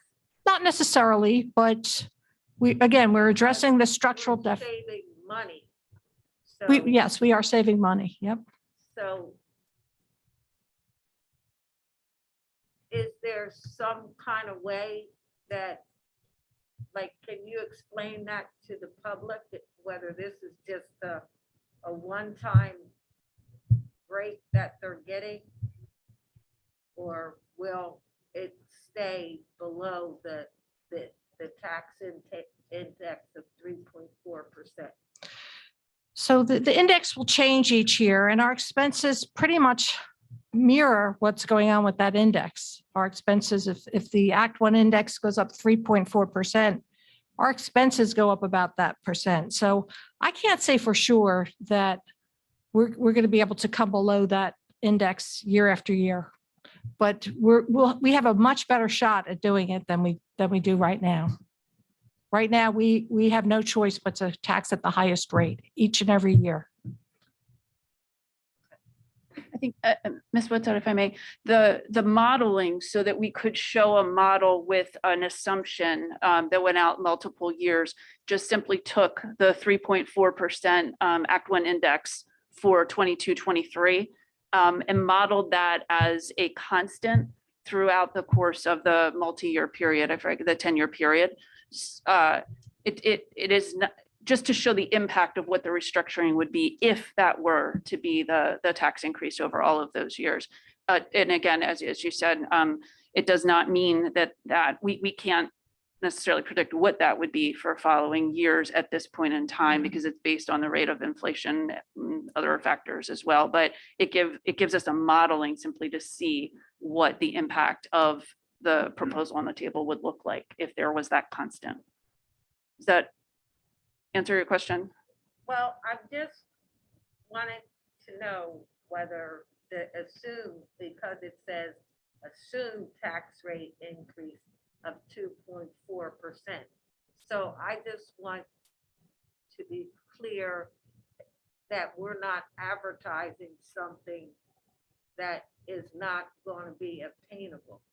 So we're only committing 2.4% to this budget year, 22, 23. That's all we can say for now. We can also say for sure that we're going to have $1.8 million less in expenditures each year.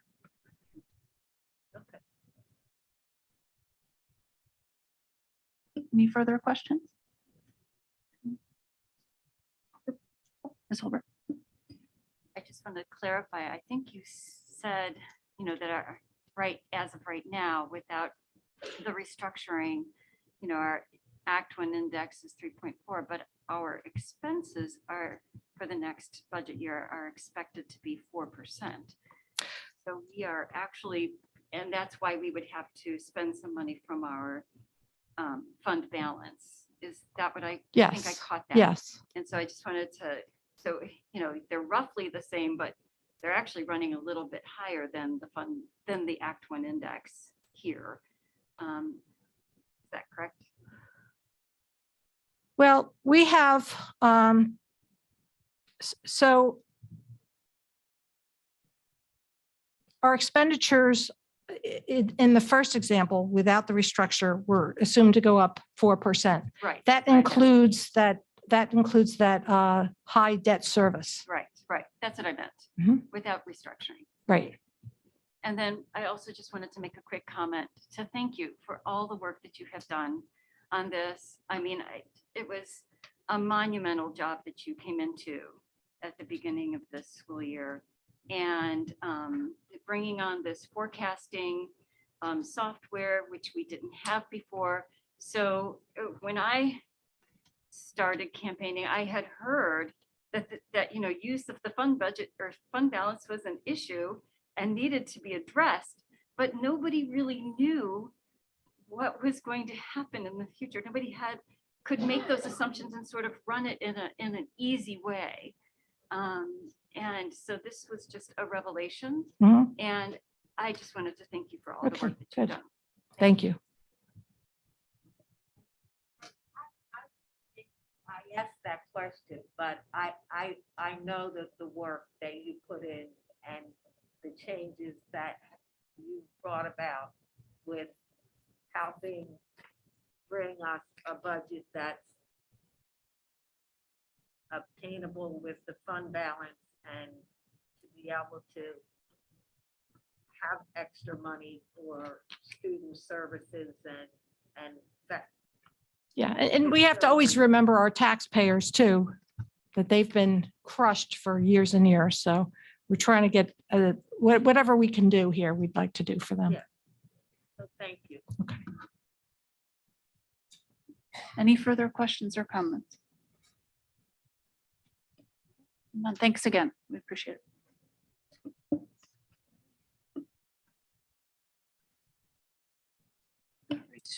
Moving on, in board announcements, I wanted to report that the board did meet this evening in executive session prior to tonight's meeting to discuss some personnel matters.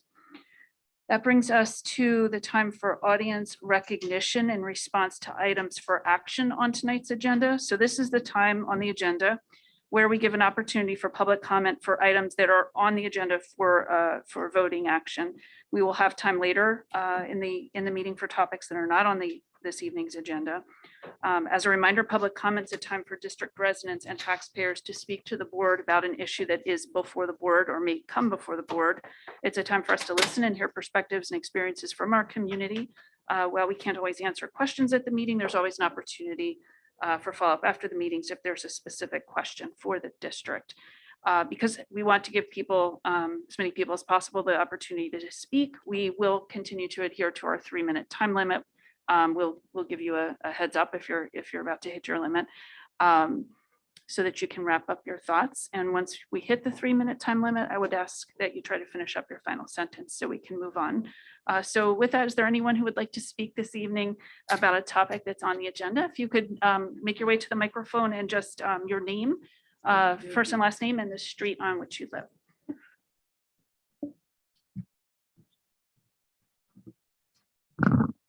Sorry, Dave Sarator, 620 Morris Lane in Wallingford. I just wanted to make one comment about what the gentleman mentioned about Act 1. I'm all for going down to 0 because Act 1 was legislated back in 2006 to give the community an opportunity for referendum.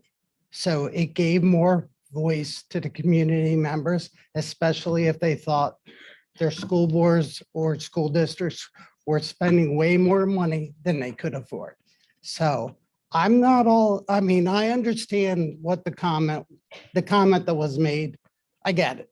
I was on a board that borrowed $50 million before Act 1 came into being. So it gives the community a voice. So I don't think it's all that bad. And one other thing, Act 1 is set each and every year. So this year it was set at 3.4%. Next year it can be 4%. The following year it could be 6%. The following year it could be 2%. And school boards have an opportunity to ask for exemptions to the state to actually exceed that amount too. So I wanted to make that perfectly clear. And as a matter of fact, I think our district has asked for that exemption maybe 8 out of the last 10, 12 years. So we've always asked for more than the index that we've been given in most cases over the last 10, 12 years. Anyway, real quick, the agenda item says sorry, fumble my words.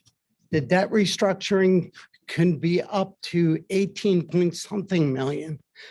But the recommendation is up to that, but the presentation was only 13.6. Doesn't that change everything? And I only have 1 minute left. And the other comment I had is if the debt we're restructuring gives us a $1.8 million savings, at least for next year. 1% is about $700,000. So when you do the math, 1.8%, I love the fact that we're going from 3.4 to 2.4.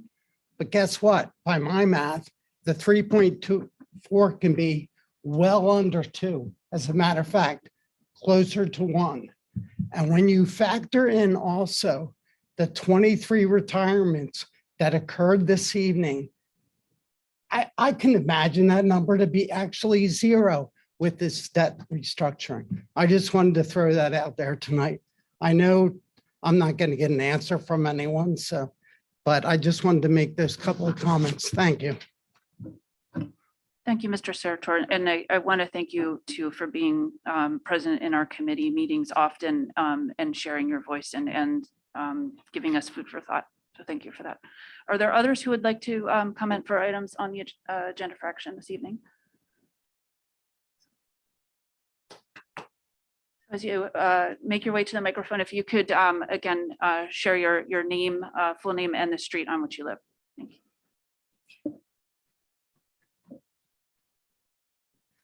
I'm Sarah Kelly, and I live on Princeton Avenue in Swarthmore, and I apologize for my voice. I am the president of the Wallingford-Swarthmore Music Association, and joining me tonight is the rest of the Wallingford-Swarthmore Music Association board.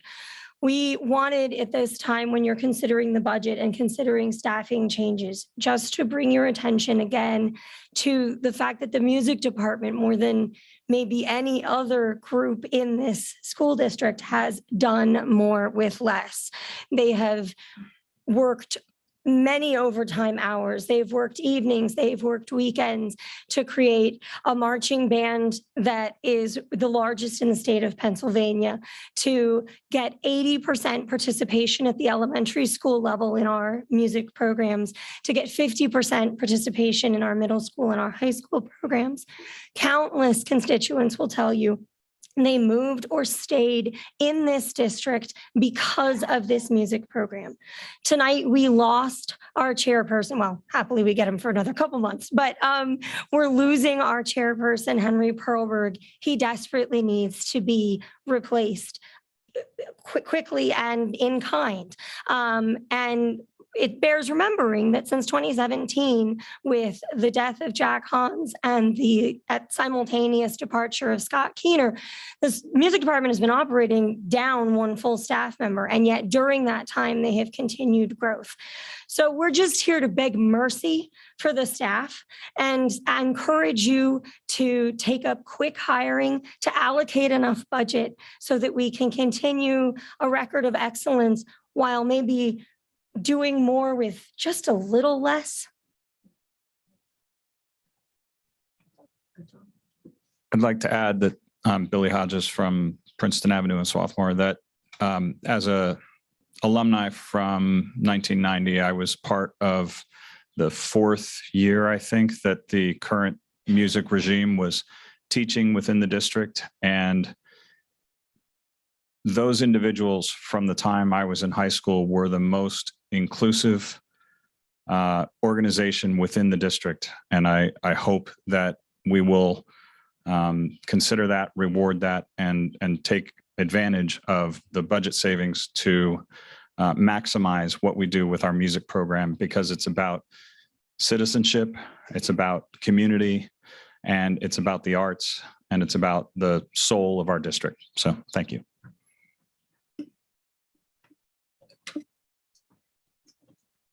Thank you. Any others who'd like to comment for items on the agenda for action this evening? Please. Again, if you could just state your first and last name and the street on which you live. So I'm Kathy Michael, and I live on Windsor Place in Wallingford. I wanted to follow up on what was just talked about, the music program. I'm the proud parent of two former WSSD students, both of whom were very active in the music program and have had wonderful experiences. And to emphasize the importance of that, my son is a current junior studying music education because he wants to be like Scott Keener and Henry Perlberg. He wants to be somebody's exposure to music, and he wants to be for somebody else what the music teachers here were for him, a source of education, support, and encouragement. And it's due in large part to the wonderful music teachers that we've had and the wonderful music programs that we've had. Music education is extremely important in so many ways. It supports kids who have an interest and gives them an outlet, but it's also important in other ways. It supports students' self-esteem, listening skills, creativity, math skills, language skills. It improves memory, strengthens eye-hand coordination, provides lessons in teamwork and problem solving, and it can be a stress relief in these very stressful times. The music program was so important to both of my children, and I don't want that lost because it's one of the best things about this school district. Thank you. Thank you very much. Any other comments for this evening for items on the agenda for action? Okay, seeing none, we will move through our agenda. So the next item on the agenda this evening is the minutes from the April 25th, 2022 regular business meeting. And do I have a motion for approval? So moved. Thank you, Ms. Vogt. Do I have a second? Ms. Whatsit? Okay, thank you, Ms. Whatsit. Are there any comments? Or any questions about the minutes? Seeing none, Ms. Figueroa, could you please take the roll call vote? Dr. Grandy, Aye. Mr. Henry, Aye. Ms. Holbert. Aye. Mr. Cutis, Aye. Ms. Lentz, Aye. Ms. Vogt, Aye. Ms. Witset, Aye. Ms. Wachowski Smith, Aye. Ms. Walkman. Aye. The minutes pass 9-0. Thank you. All right, next up, board committee reports. I'll remind my board colleagues here that we want to keep these meaningful, but as brief as possible. So first we have educational affairs, and who will cover education? Mr. Henry. Thank you. And thank you to Dr. Mozakowski for writing up the report for me.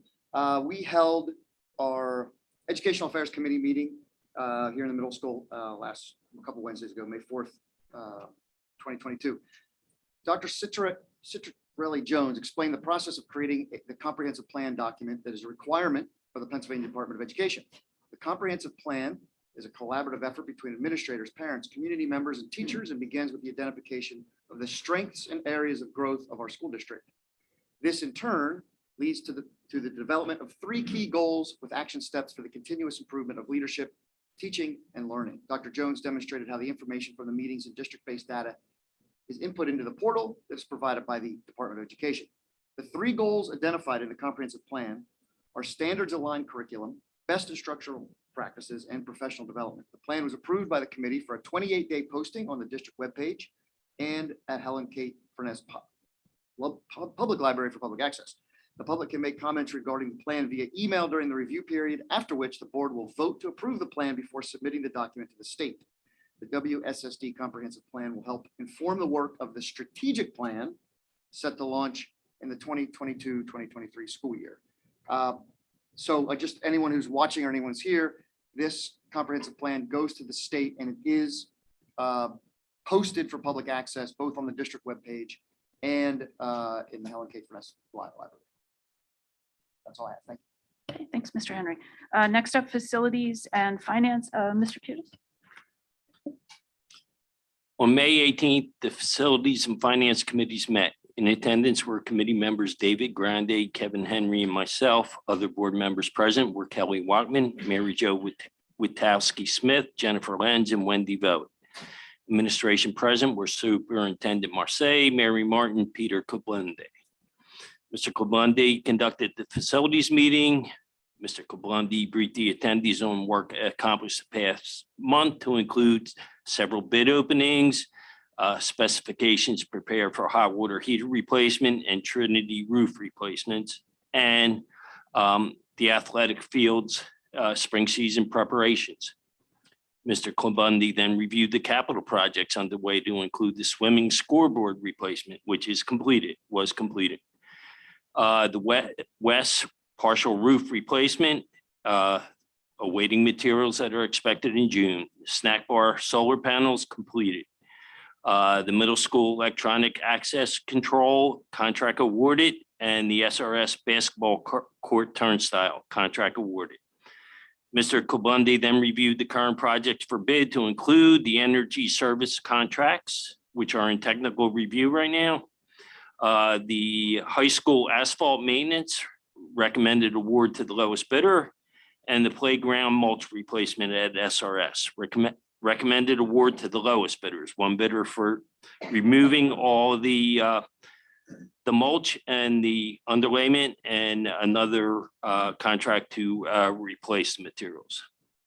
Projects being investigated include the SRS exterior structural crack repairs, the SRS electrical lighting controls integration, the high school and middle school marquee signs, the high school auditorium lighting and sound controls, the middle school auditorium sound controls, district-wide electronic access controls, and the Kingfield ADA accessibility. Lastly, he discussed the need for updating District Policy 707, the use of school facilities and admin guideline 707 AG-1, the fee schedule. Fees currently being charged don't come close to the costs incurred to maintain and prepare facilities and fields for non-district users. Ms. Martin conducted the Finance Committee meeting. The regional manager from the nutrition group summarized results of the 2021-2022 school year to date. There was a significant profit that Ms. Martin recommended raising the minimum starting wage for part-time food service workers to $14 an hour to ensure adequate staffing. The renewal contract with the nutrition group is on tonight's agenda for approval. There's a slight increase in the meal fees. Ms. Martin approved the committee or updated the committee on the proposed debt restructure, which we all heard about tonight, and also about the proposed final budget, which we also all heard about tonight. Next meeting of the Facilities and Finance Committees will be on June 15th at 7 p.m. See the district website for minutes of past meetings and the schedule of upcoming meetings. Thank you, Mr. Peters. Next up, we have policy, Ms. Lenz. Thank you, Ms. Walkman. About a month ago, on April 27th, the policy committee met in the middle school. Present there were myself, Rachel Holberg, and Kelly Walkman. Also present were administrative chairs, Dr. Sandberg, Dr. Eki Little, our superintendent, and all 5 of our building principals, including our solicitor. First up on the agenda was to discuss policy 707, which is related to the use of our school facilities. For a few reasons, we were unable to do that. So that'll be discussed this Wednesday on the 25th. We have a policy meeting for the month of May. 707 was addressed last week at the Finance Committee, like Mr. Hughes just said, but the first time the Policy Committee is going to be seeing and discussing this particular policy will be this week on Wednesday. The next policy that we discussed was policy 218, and that relates to the discipline policy for our students.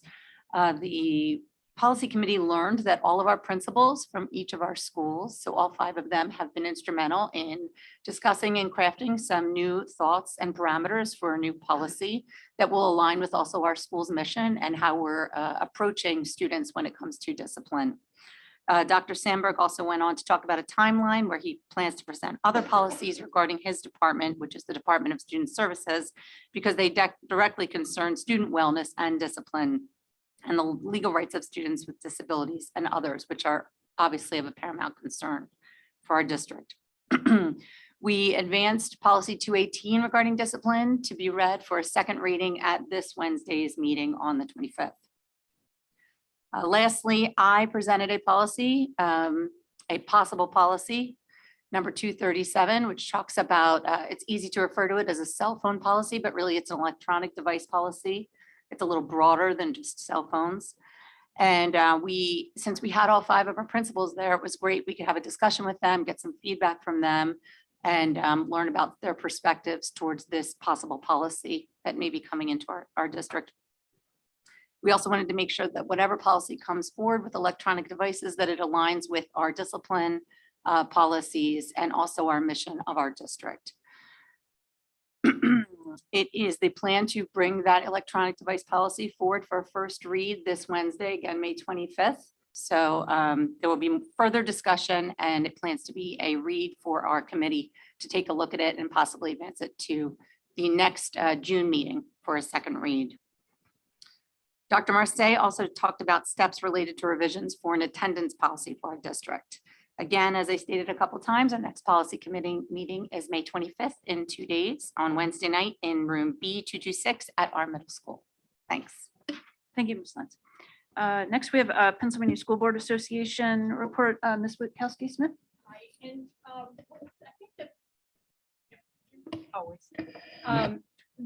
Pennsylvania School Board Association is most concerned with what Dr. Marseille referred to in his parent letter, the horrific act of hate and violence that occurred in Buffalo last week. So PSBA, the Pennsylvania School Boards Association that we're a member of and we adhere to their values, is recommending to schools that all school districts and their solicitors review the district's threat assessment policy, that's an important piece that we are moving on. And Dr. Marseille has already mention how important that is and that moving forward on that even before we get the notice from PSBA. So it also went on to look at some research that in the 2018-2019 school year, 1 in 6 students attended a school that were over 90% of their peers were of the same race. So think about that, 90%, 1 in 6 students, so attend schools with 90% of their peers of the same race. So it's looking a little bit right now at segregation in schools and how that is impacting students across the country. And that is something they're going to be looking at it in a report from the Century Foundation.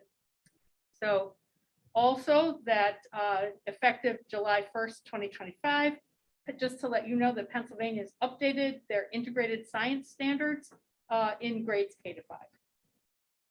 And that's all from PSBA. Thank you. Next, Wellness Advisory, Dr. Grandi. All right, thank you. I feel like I'm on the verge of a sneeze, but hopefully that doesn't happen. So the Wellness Committee met on Tuesday, April 26th at 4:15. The meeting started out with a review of a trauma grant that the district has received. We've heard updates along the way about trauma-invested teaching and practices, and the committee was updated. And then the bulk of the meeting was spent in conversations with the nutrition group, getting updates on the food service program, addressing a few items, getting clarity on the menu. So students and families could have a better indication of ingredients and meat types used in foods. There was discussion of ongoing supply chain issues, which are improved, but still an issue. For example, National Pretzel Day, there were no pretzels, as one example. But also, the nutrition group had worked hard to identify more eco-friendly fiber lunch trays and had been trying to use those, but now is again facing supply chain issues. They talked about Wellness Wednesdays are a practice that is continuing where elementary students are provided a free and newly prepared vegetable to try to get kids to try new things. And then they mentioned also the food service newsletter, which hopefully parents and students are receiving now. The committee wrapped up with just a discussion of some goal setting for next year. Thank you. Thank you, Dr. Grandi. Delaware County Community College Liaison, oh, this way, Ms. Holbert. No news from DCCC this month. Thank you. DCIU, Delaware County Intermediate Unit, Mr. Cutis. At the last board meeting, there was an approval to pursue some sort of debt related to a renovation and a build at the Fulcroft facility. The intent is to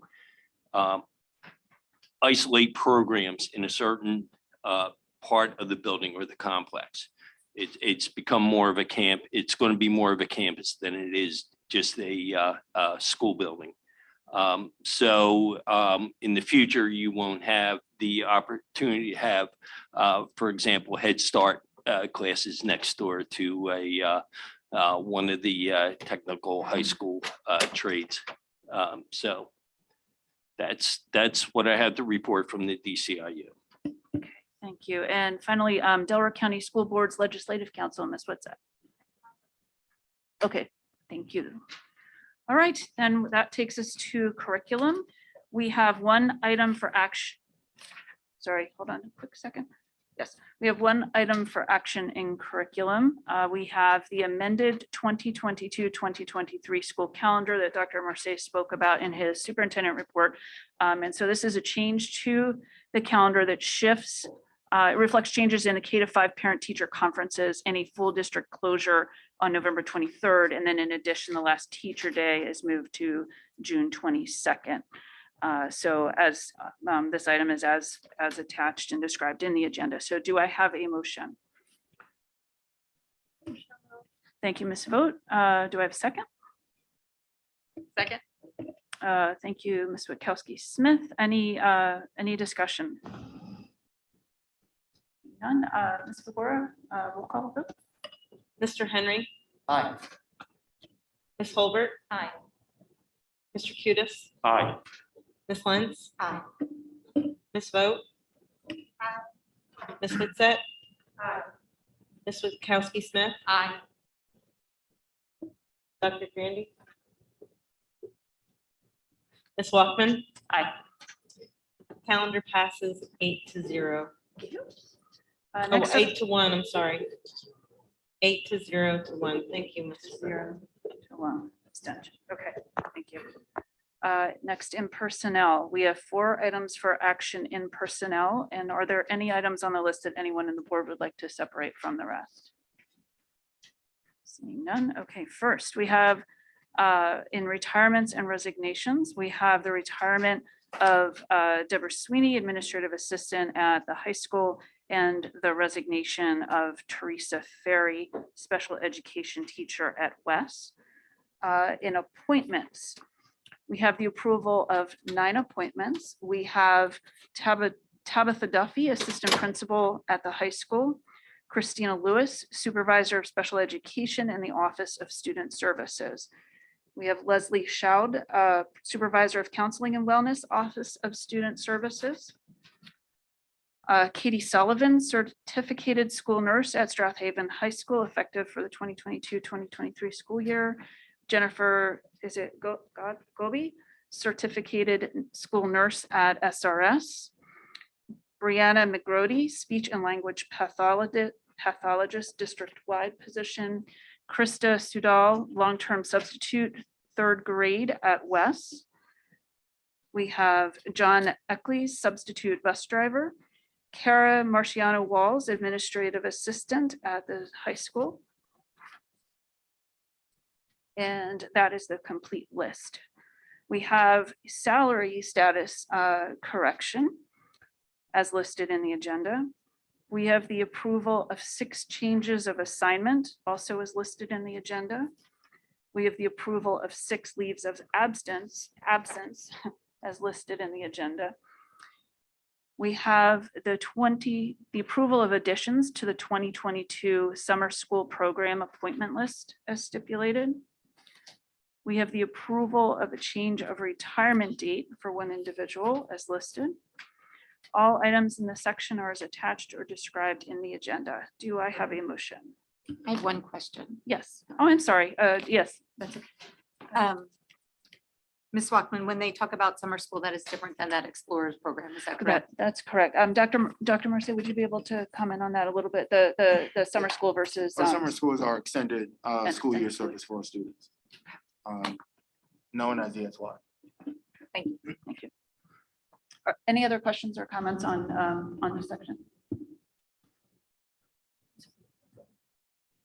Yep. Oh, we jumped in before. Okay, yep.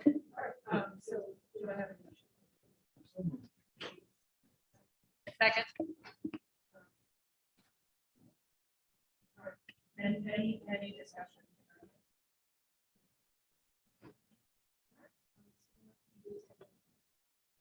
Ms. Holbert, Aye. Mr. Cutis, Aye. Ms. Lentz, Aye. Ms. Vogt, Aye. Ms. Witset, Aye. Ms. Witkowski Smith, Aye. Dr. Grandy, Aye. Mr. Henry, Aye. Ms. Walkman. Personnel items pass 9-0.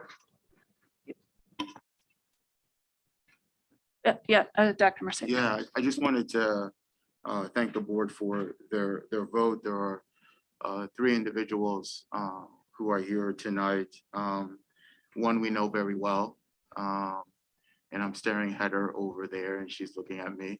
But we really want to thank Tabitha Duffy for her service as she was a teacher on special assignment at the high school and done a wonderful job. She's become the go-to data person, at least I know she's been, but for me in terms of the reports that she's put together and has done it exceptionally well. So congratulations. But I also want to welcome Ms. Christina Lewis to the family, Ms. Leslie Shaw. If you can just stand up and say hi. So our new 2 supervisors, I'm really excited for their experience and energy that they're gonna bring to the district. So welcome. Thank you very much. Thank you and welcome. I was wondering what these new people in the audience and what might you bring in terms of public comment this evening? You get to know folks after a while. All right. All right, moving on. In student services, we have 5 items for approval in student services. Are there any items here that anyone on the board would like to separate from the rest? Seeing none. First up, we have 2021-2022 related service provider contracts, the approval of a related service provider contract for one student for the 2021-2022 school year. We have the approval of related service provider contracts for the 2022 extended school year as listed in the agenda. Okay. We have the approval of tuition contracts for the 2022 extended school year as listed in the agenda. We have the approval of tuition contracts for the 2022-2023 school year as listed. We have the approval of an education services agreement for one student as stipulated. All items in the section are as attached or described in the agenda. Do I have a motion? So moved. Thank you, Mr. Kudos. Do I have a second? Second. Thank you, Ms. Witkowski-Smith. Any discussion on these items? Not, Ms. Fagor, could you please take that roll call vote again? Mr. Cutis, Aye. Ms. Lentz. Ms. Vogt. Aye. Ms. Witset. Ms. Witkowski-Smith. Aye. Dr. Grandy, Aye. Mr. Henry, Aye. Ms. Holbert, Aye. Ms. Walkman. Aye. Student services items passed 9-0. Thank you. All right, next up in finance, we have 8 items for approval in finance. Are there any items in the finance section anyone would like to separate from the rest? Seeing none. Okay, first, we have the approval of payments to vendors from April 15th, 2022 through May 13th, 2022 as stipulated. We have acknowledgement of receipt of the April 2022 financial statements for funds 10, 32, 51, and 81 as stipulated. We have acknowledgement of receipt of the treasurer's report for April 2022. We have approval of budget transfers as stipulated. We have the motion to approve a resolution authorizing the issuance. Did I skip budget transfers? I'm sorry. We have the approval of budget transfers as stipulated. And I wanted to read this one carefully. So we have the motion to approve a resolution authorizing the issuance of general obligation bonds in the maximum amount of up to $18,500,000 in one or more series. Bear with me as I read through this, as I think it's fairly important for tonight's meeting. So this is for the purposes of refunding or restructuring of all or a portion of the school district's outstanding general obligation note Series A of 2017, the refunding or restructuring of all or a portion of the school district's outstanding general obligation note Series B of 2017, the refunding or restructuring of all or a portion of the school district's outstanding general obligation note Series 2020, the refunding or restructuring of all or a portion of the school district's outstanding general obligation note Series A of 2020, the payment of any termination fees associated with the refunding of the notes, and paying the costs and expenses related to the issuance of the bonds, to accept the proposal of Raymond James and Associates, Inc. as set forth in that certain bond purchase agreement, a copy of which is attached to the resolution, for the purchase and sale of the bonds or the private placement thereof, and to appoint Fox Rothschild LLP as bond counsel and local counsel for the project, and appoint PFM Financial Advisors LLC as financial advisor for the project. That's a mouthful in that one. Can we hold until the comment section? Thank you. Let's see. Next, we have the approval of the 2022-2023 renewal contract and operating budget for food service operations as attached to the agenda. We have the approval of the Power School contract renewal as stipulated. We have the approval of the transfer of the remaining student activity class of 2021 funds in the amount of $7,300.51 to the class of 2024 account as stipulated. We have the approval of the 2022-2023 proposed final general fund operating budget of $91,272,892 with the millage rates listed in the agenda. Further, the Board of School Directors directs the administration to advertise the school board's intention to adopt the 2022-2023 final general fund operating budget at the Board of School Directors regularly scheduled meeting to take place on June 27, 2022, and to make the proposed final budget available to the public at least 20 days prior to adoption. We have the approval of the 2022-2023 contract renewal confirmation notice with Blackbird Incorporated for $16,932.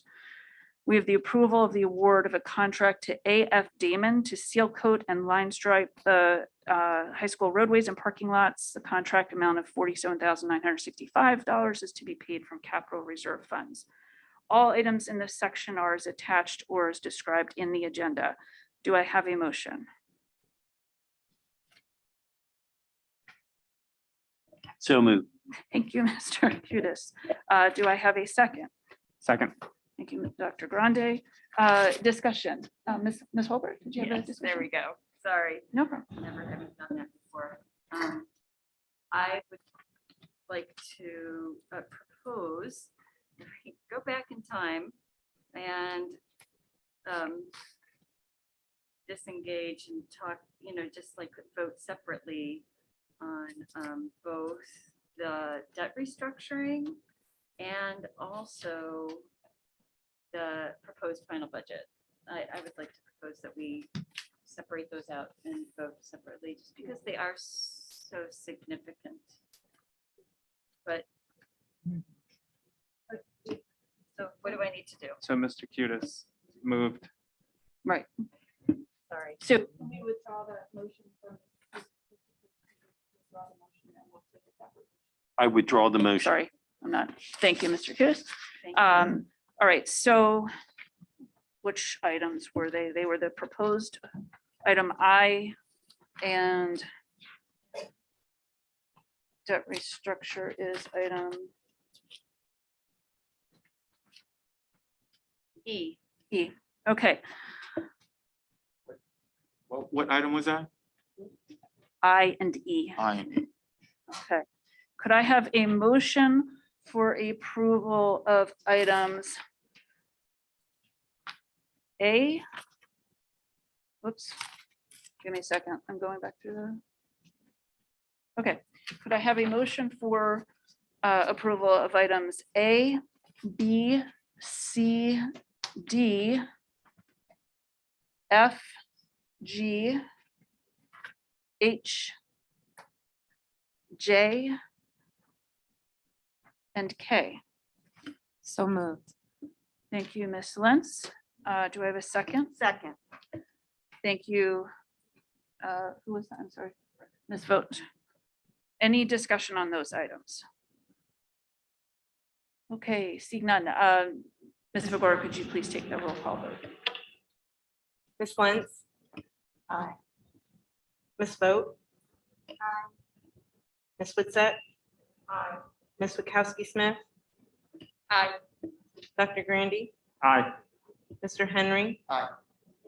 Ms. Holbert? Aye. Mr. Kudis? Aye. Ms. Walkman? Aye. Those finance items pass 9-0. All right. Next, I will ask for a motion for approval of item E, debt restructuring. Do I have a motion? Thank you, Ms. Vogt. Do I have a second? Second. That was Ms. Holbert. Thank you, Ms. Holbert. Any discussion on the debt restructuring item?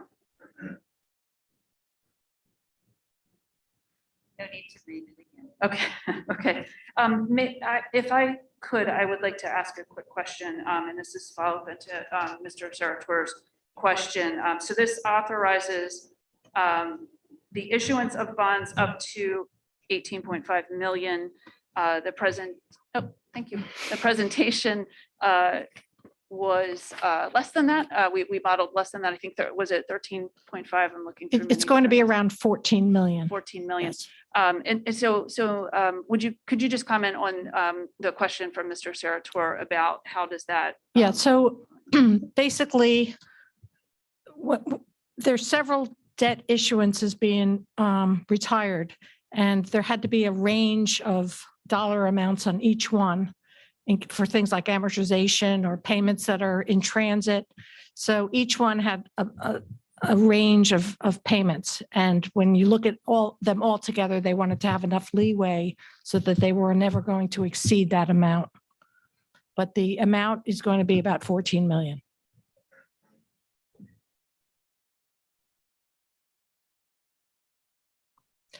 Any other questions or? Is that not clear or? Comments? So we have to apply to the state and we have to explain to the state what we're doing and how much we're retiring. And we have several different bond issues being retired and we have to tell them the amount that's being retired, but there could be items in transit. So we gave a higher amount on each one just to cover that possibility. So when you add all of that cushion together, you get closer to 18 million. They did not want to have an issue with that, but the amount will be about $14 million. Okay.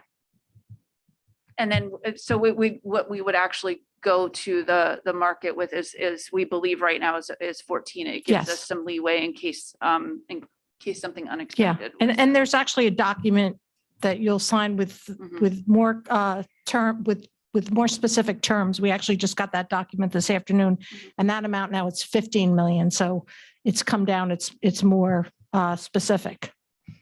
The 18.5 has come down to 15 million, but still it's not going to be 15 million. It's going to be close to 14 million. Okay. Any other questions then? Okay.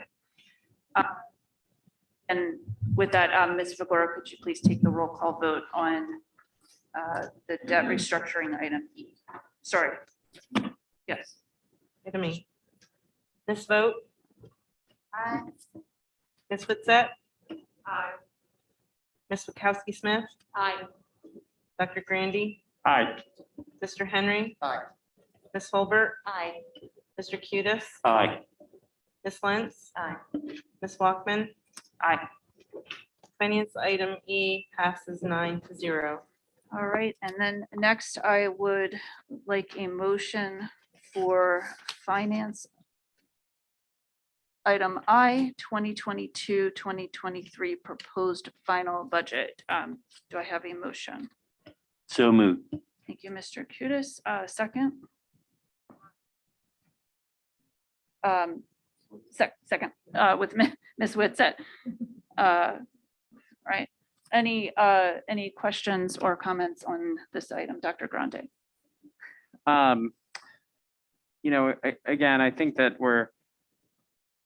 I just want to reiterate that I think we're taking a few important steps to try to right the ship in terms of thinking about our fiscal health. I think the debt restructure is an important piece of the puzzle.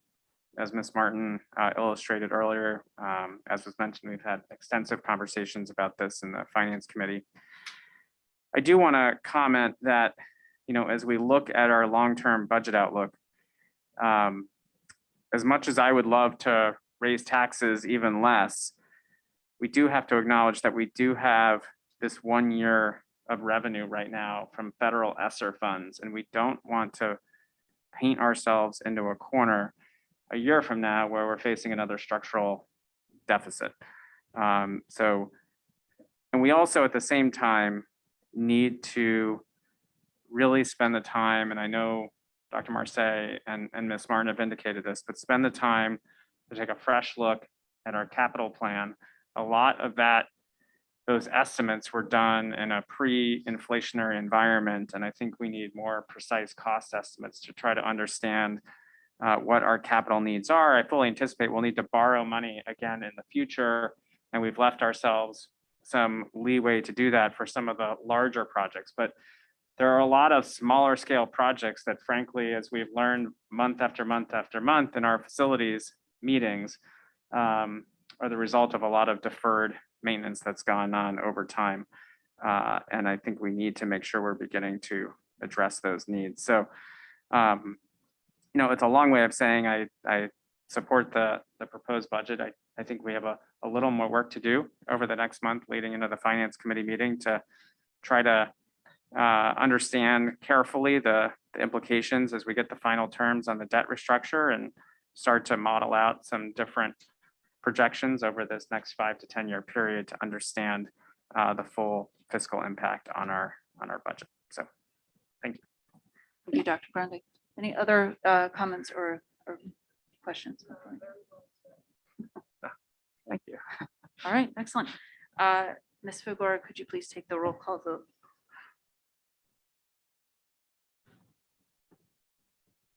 Ms. Witset?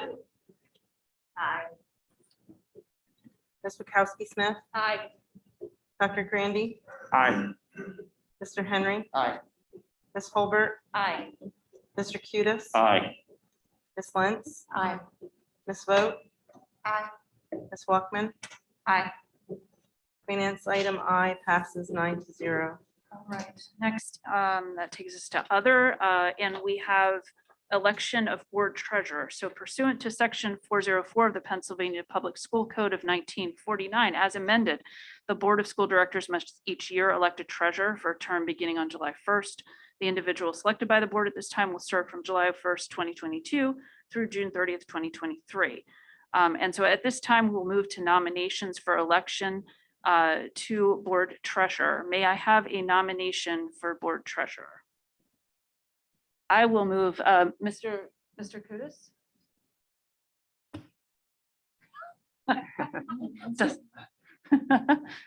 I'll third that. All right. Did he accept? Did Mr. Kudus accept? Thank you, Mr. Kudus. Let's see, are there any other nominations for the position of board treasurer? Everyone looks the other direction. All right. Hearing none, I declare the nominations are closed. As the nominations are closed and Mr. Kudus is the only candidate nominated, I move for Mr. Kudus's election by acclamation for the position of board treasurer. All those in favor, please say aye. Aye. Those opposed, please say no. Are there any abstentions? See none. Mr. You may not abstain. All right, I hereby then declare that Mr. Kudus is elected board treasurer. Thank you, Mr. Kudus. All right. And then, so finally, for those who have stayed around for a quite long board meeting, we have time for comments from the audience for those items that are not on the agenda. And so is there anyone who would like to speak tonight about a topic that is not on the agenda this evening? Wow, okay. Who gets to go first? I saw hands over here first, so I'm going to go this direction, if you will. Oh, there's some over here. Oh, you know what? I'm so sorry. May I ask if we can allow our student to come up? Thank you.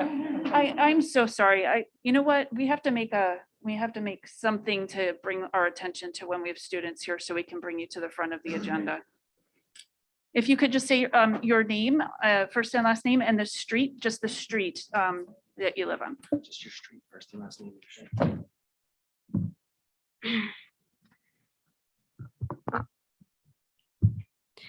Good evening. My name is Thalia Rio, and I live on Carlton Road. I am a sixth grader at Strathaven Middle School. I'm very passionate about the environment and have been encouraging my school to become more environmentally friendly. Unfortunately, I found some issues in the school that were affecting the environment in a negative way. First, I found out that the school has been using styrofoam lunch trays and plastic utensils in the cafeteria. These are not eco-friendly and actually cause problems for the consumer's health. I decided to take this matter into my own hands and asked to have the tray switched to biodegradable material. I suggested this to the school administrator, and my expectations were met. The trays were successfully changed to biodegradable trays, and I was very happy with the results. Unfortunately, the trays were switched back to styrofoam a short time later and stayed styrofoam until I spoke up to the food service director. She was very understanding, and soon the trays were again changed to biodegradable. Again, I was very happy to see the school being environmentally friendly, but yet again, it did not work. The styrofoam trays have returned and the biodegradable trays were not being used. Currently, this is still happening and I feel very disappointed and saddened that my expectations are not met. If there is a way to change the trays into biodegradable material for good, then I would like to hear your thoughts. Second, I have heard some disturbing news that the schools do not properly recycle. If this is true, then the impact the school has on the environment is highly unsafe for the earth. When I heard this information, I was surprised and highly frustrated because I expected the school district to be better than that. If recyclable materials go into the garbage, then it doesn't have a chance at being recycled properly. Try to imagine the amount of recyclable waste 5 schools can produce in one day. This impacts the environment in a negative way.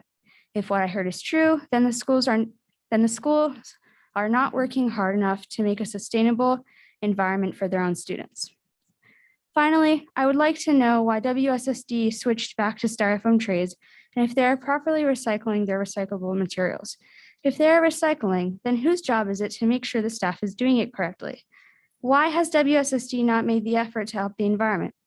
In the cafeteria, why are the utensils plastic?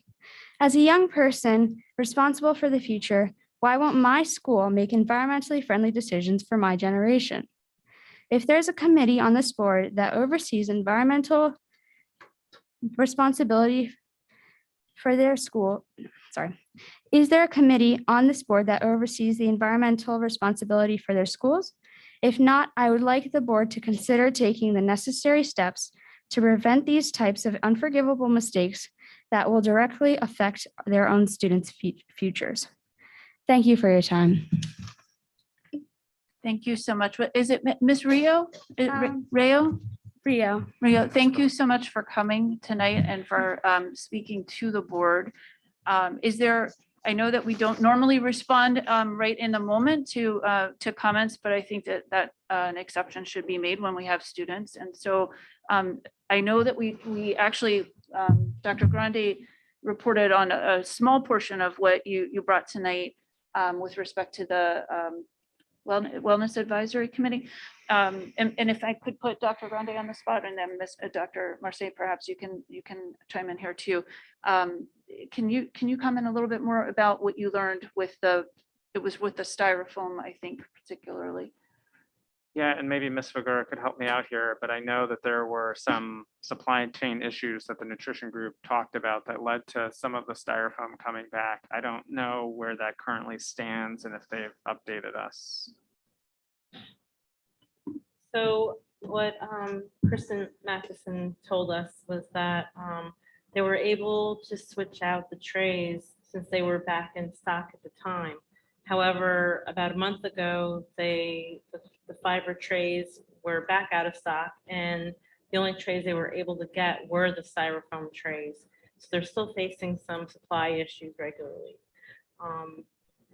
They're really trying, I think, to work on sustainability when they can. And, she gave us some other examples about how she's doing it, but she's really hoping that in the fall and if things go a little bit better and according to plan, that they'll be using the eco-friendly trays again. So, but right now, they're really the only trays that we can get for the cafeteria. Dr. Marcy, any other thoughts? In particular, how, I know the question was to the board about committees that would consider sustainability and so forth. So we certainly have the facilities committee is probably the right place for us, I think, to talk about sustainability. But I know you've had experience with this in your prior districts as well. Wondered if you would offer some comment there. Yeah, it falls under, and thank you, Ms. Rio, we chatted briefly. So thank you for taking the time out of your busy class schedule to talk to me for a few minutes.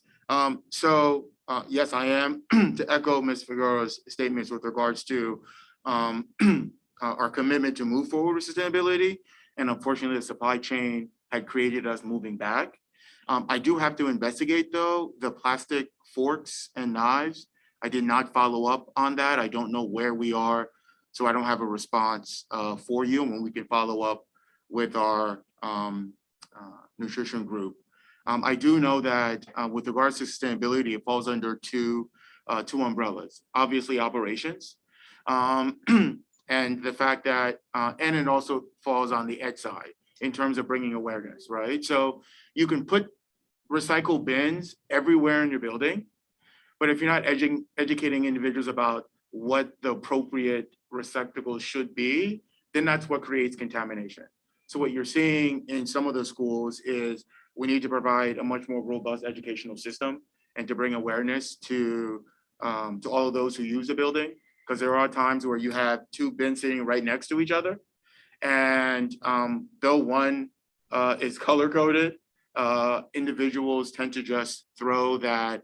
And then unfortunately, once it becomes contaminated, it's very difficult to recycle that. So operations in terms of getting the appropriate receptacles, right? And we talked about that earlier in the year about what could that look like in our buildings that would distinguish the regular trash bin versus the recyclable. Do we put them further apart so that they're not stacked right next to each other and create that the condition?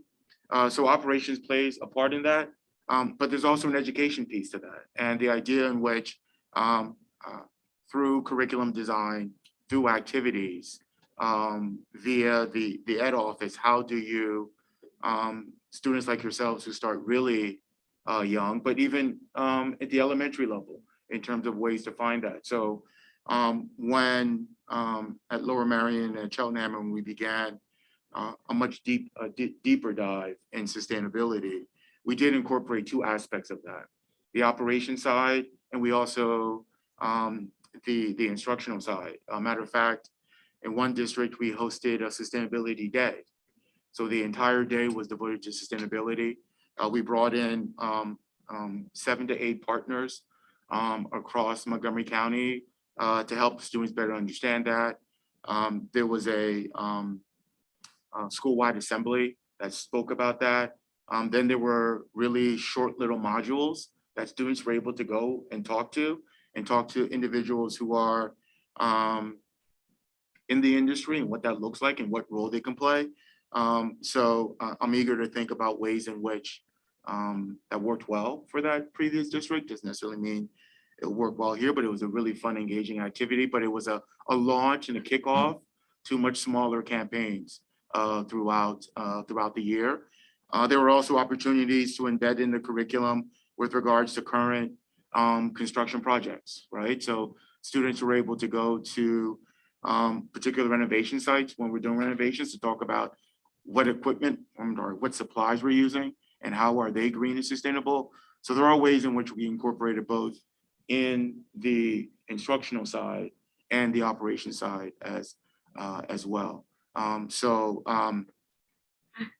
You'll be hearing from us because we love to keep you on the team and help us think through that. And I think you have boots on the ground in terms of what are the best ways in which we can reach your classmates, and you can tell us what works, what doesn't, what will they listen to, and what particular activities and programs we can launch. And we do plan to do some of those much more deliberately in the next calendar school year. Thank you so much. Thank you. Thank you. Okay, we'll go back to this. Oh.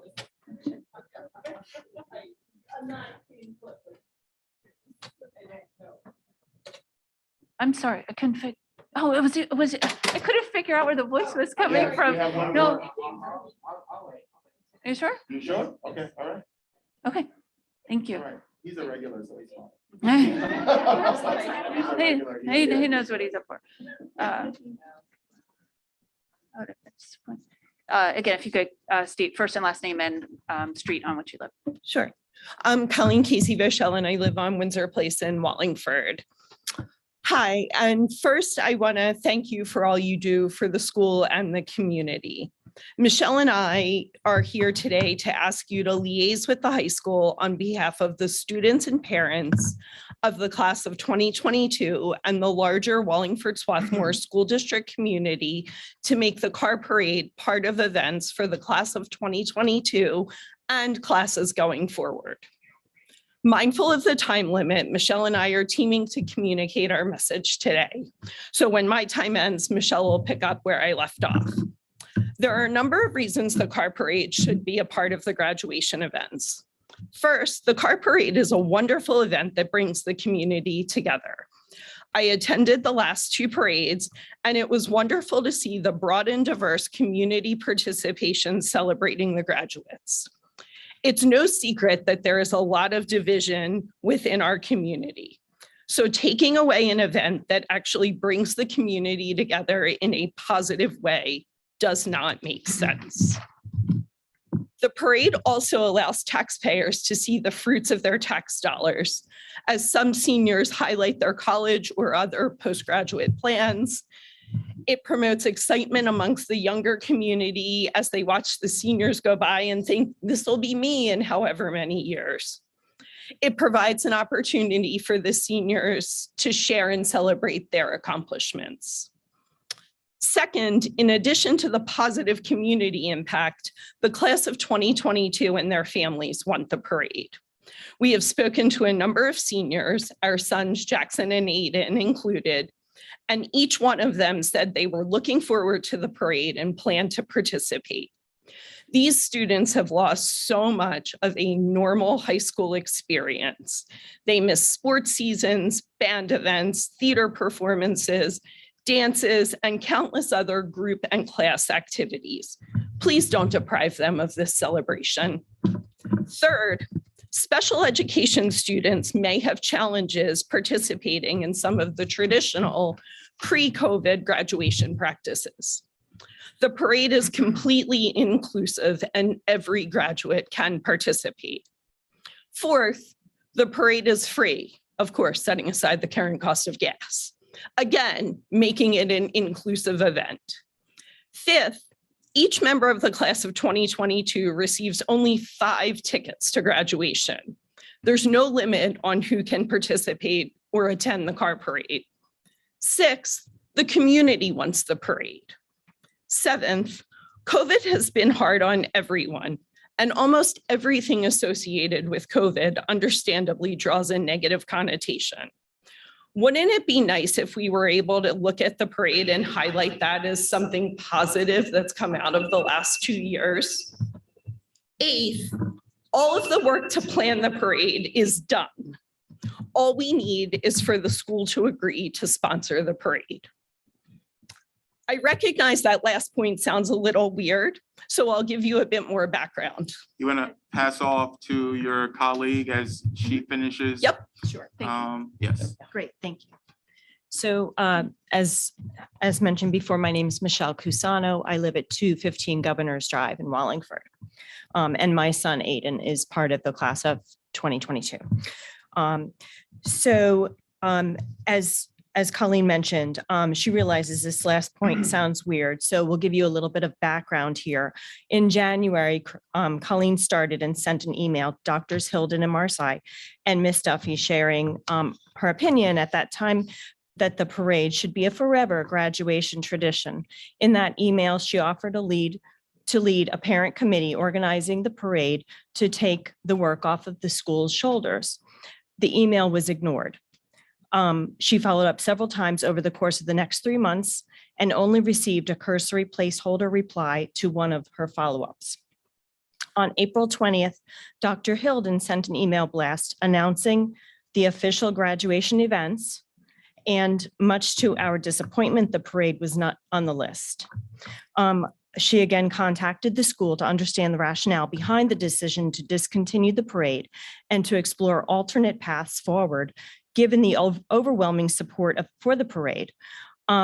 She received a call from the school administrator who explained that since the school was returning to pre-COVID normal graduation events, the school would not be doing their car parade. It's borderline offensive to think that anything about the class of 2022's high school experience has been normal, but here we are. During that conversation, Colleen asked whether the school would be supportive of parents organizing the parade and was told yes. So a small group of us went to work to organize the parade. Throughout our planning, we kept the school informed. We agreed to hold the parade on June 8th as a kickoff to graduation events of the 9th and the 10th. We contacted the local police and fire departments. We were transparent that the event was not school-sponsored. The local police and fire departments committed their participation and even signed off on the route, which was the same route that we did the last 2 years. We secured a very generous donation that we plan to allocate between the fire departments who were volunteering their time. We have an army of volunteers to organize the students at the high school. A member of the class of 2022 created a flyer to announce and promote the event. We even ran the flyer by the school prior to announcing the event, and we received a sign off. Thinking everything was set, we announced the parade last week via various social media channels, and the response was unanimously positive. Comments included, "Best news ever. These kids deserve to finish out with such a fun and supportive thing with all their neighbors. I'm so glad we can carry on this tradition. It's fantastic that our seniors get acknowledgement from the broader community. I see the parade as an ingenious plan born out of COVID necessity that has worked its way into potential legacy. Why kill it? This is a perfect non-political community gathering event. Even though we don't have a graduating senior, it's a way for us to participate in celebrating them, and it shows our younger kids how much this community supports them." Later that same day, we received an email from Chief Splain saying he attended a monthly school district safety meeting and the issue of the car parade was discussed as a side note. In short, Chief Splain said that he did not appreciate at the time he committed that the parade was not school-sponsored, and due to liability concerns, he was withdrawing participation. Yeah, can we? You want to, thank you, right here. Good evening, everyone. My name is Charles Quisano. I live on Governor's Drive, pardon me, in Wallingford. So to continue on with our prepared statement, shortly thereafter, we received a similar email from the South Media Fire Company. So here we are. The parade was planned, and now the carpet has been pulled out from under us. We are exploring every alternative that we can think of to make this parade happen, including reaching out to the township and other community organizations. That said, we are in crunch time, and the most direct path for the school is for the school to be flexible, reverse the prior position, and decide to sponsor the parade. As we understand it, there is no additional cost to the school, and all of the work is already done. We are hoping you can help us make this happen. There are a huge number of pros in favor of the parade. We cannot think of a single con. All the work is done. The risk to the school seems minimal. No one we've spoken to is aware of any liability claims arising from prior parades. Please help us get this parade back on track, and thank you for your time. And to use up the rest of my time, I wanted to read another prepared letter that was sent out via social media.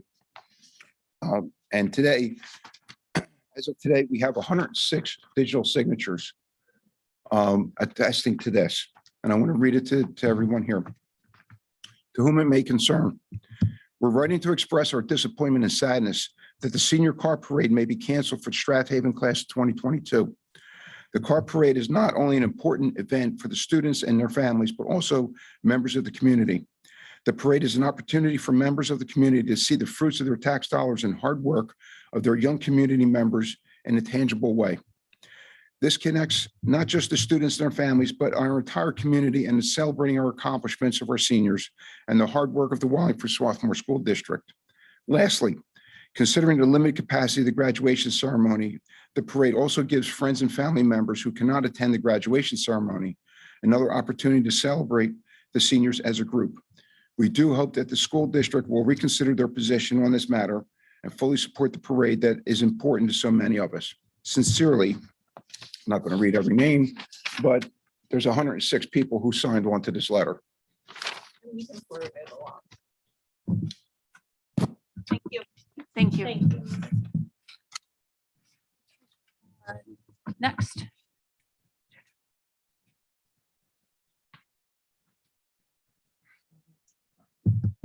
Hello, can everyone hear me?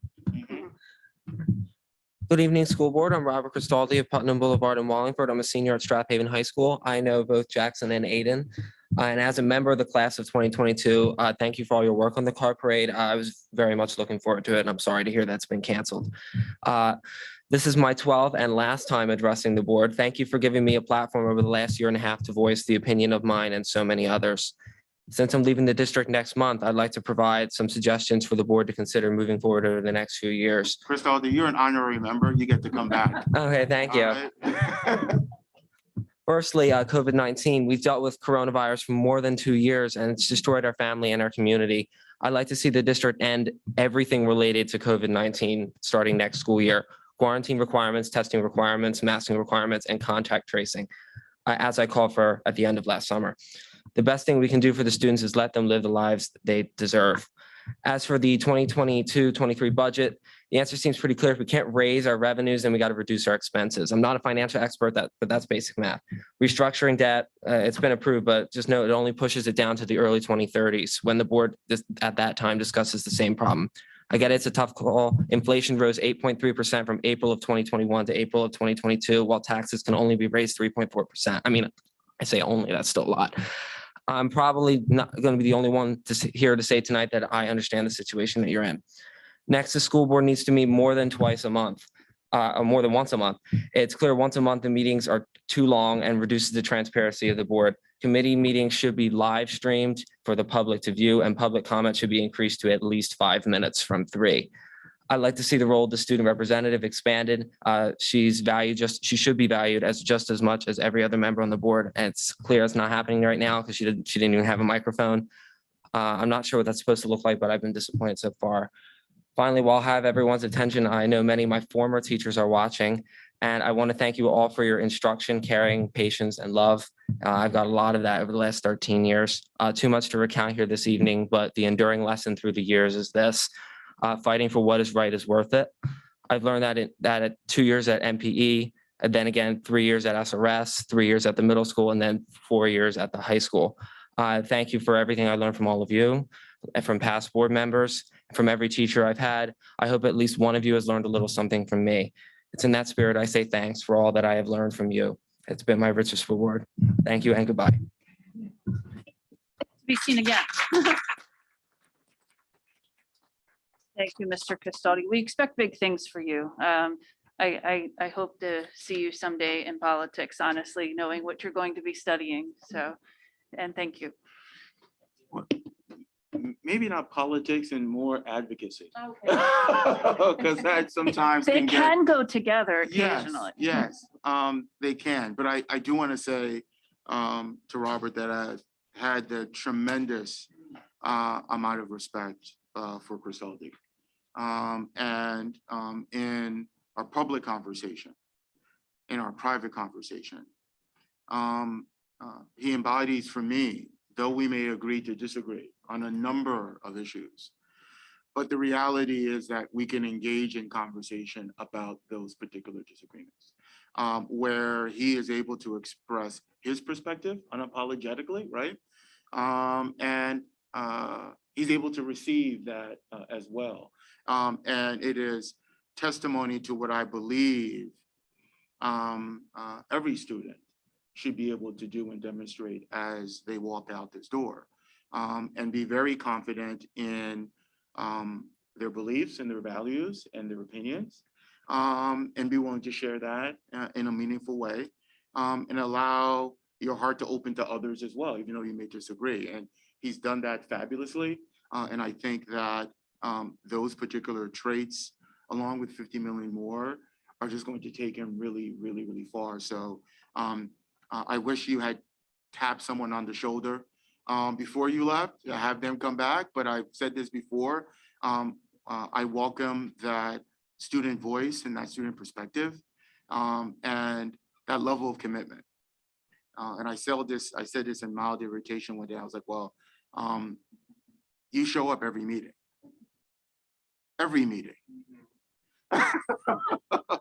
And I respect that tremendously, right? So that's advocacy, and finding time to make sure that your voice is heard. So congratulations on your transition, your graduation. Wish you the best moving forward. And I sincerely mean that. I do hope you come back and visit us when you can. So thank you for your leadership. Mr. Sarator.